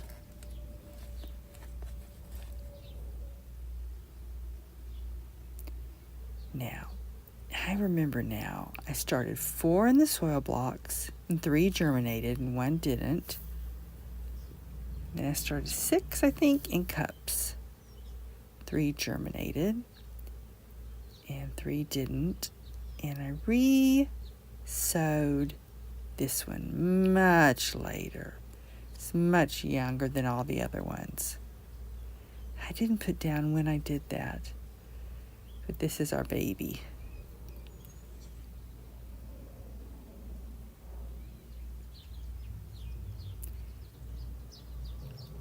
Now, they're not going to stay in this protected area the full 7 days. We'll expose them to more and more sun and wind and spend longer and longer time outside.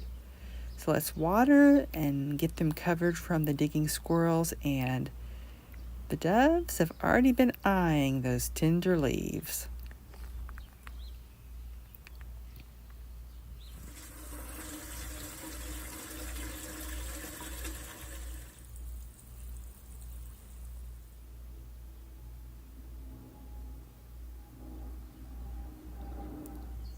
Now, I grow them for the greens, but all of the tree is edible.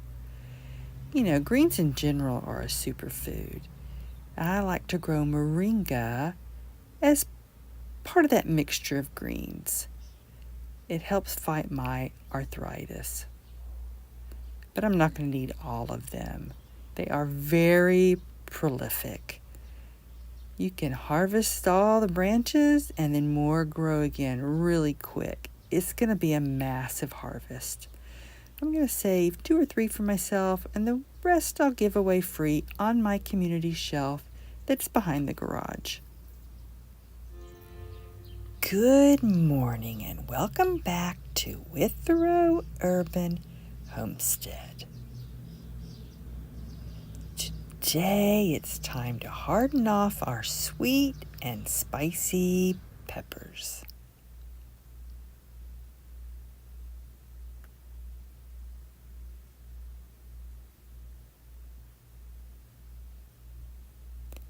These pepper plants are 10 weeks old.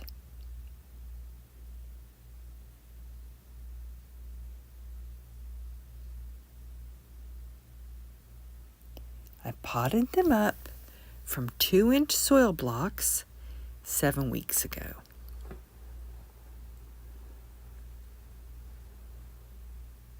Today, they're only going to be outside for 2 hours because they're not used to the sun and the wind and the temperature yet. Then they're going to come back inside under these lights here in the living room because these have the taller shelves.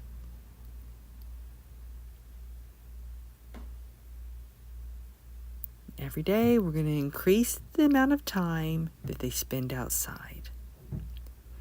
If you hear any noise, that's Dale upstairs, working right up there in his office.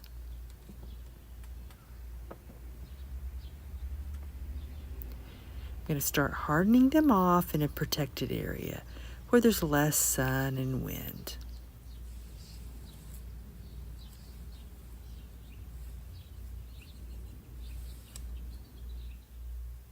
And every day expose them to more and more sun, more wind.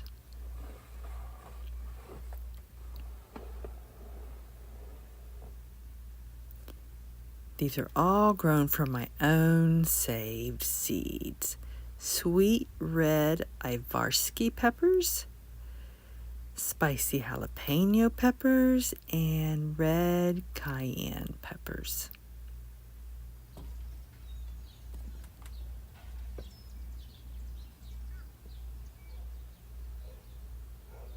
These are ready to come outside.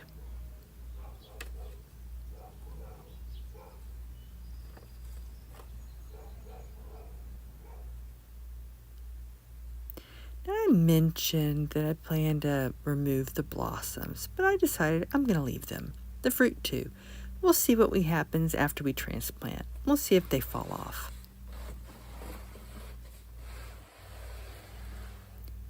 I eat sweet peppers twice a week. I'm able to grow a whole year's worth here in my small garden. I tend to eat them fresh, then slice the rest and freeze them.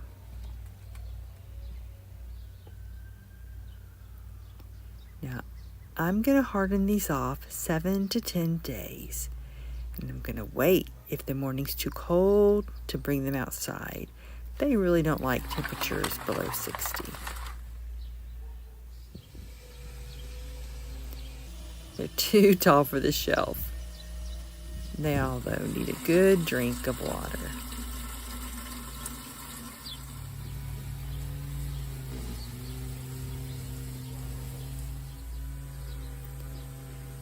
I'm going to need to protect them from digging squirrels and slugs.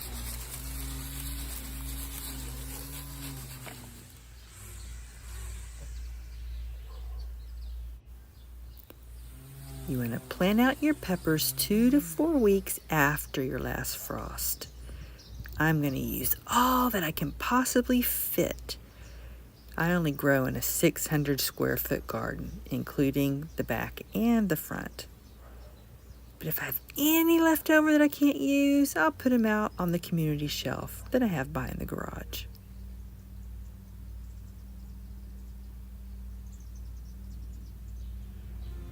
Thank you for visiting Withrow Urban Homestead. See you later. Bye-bye.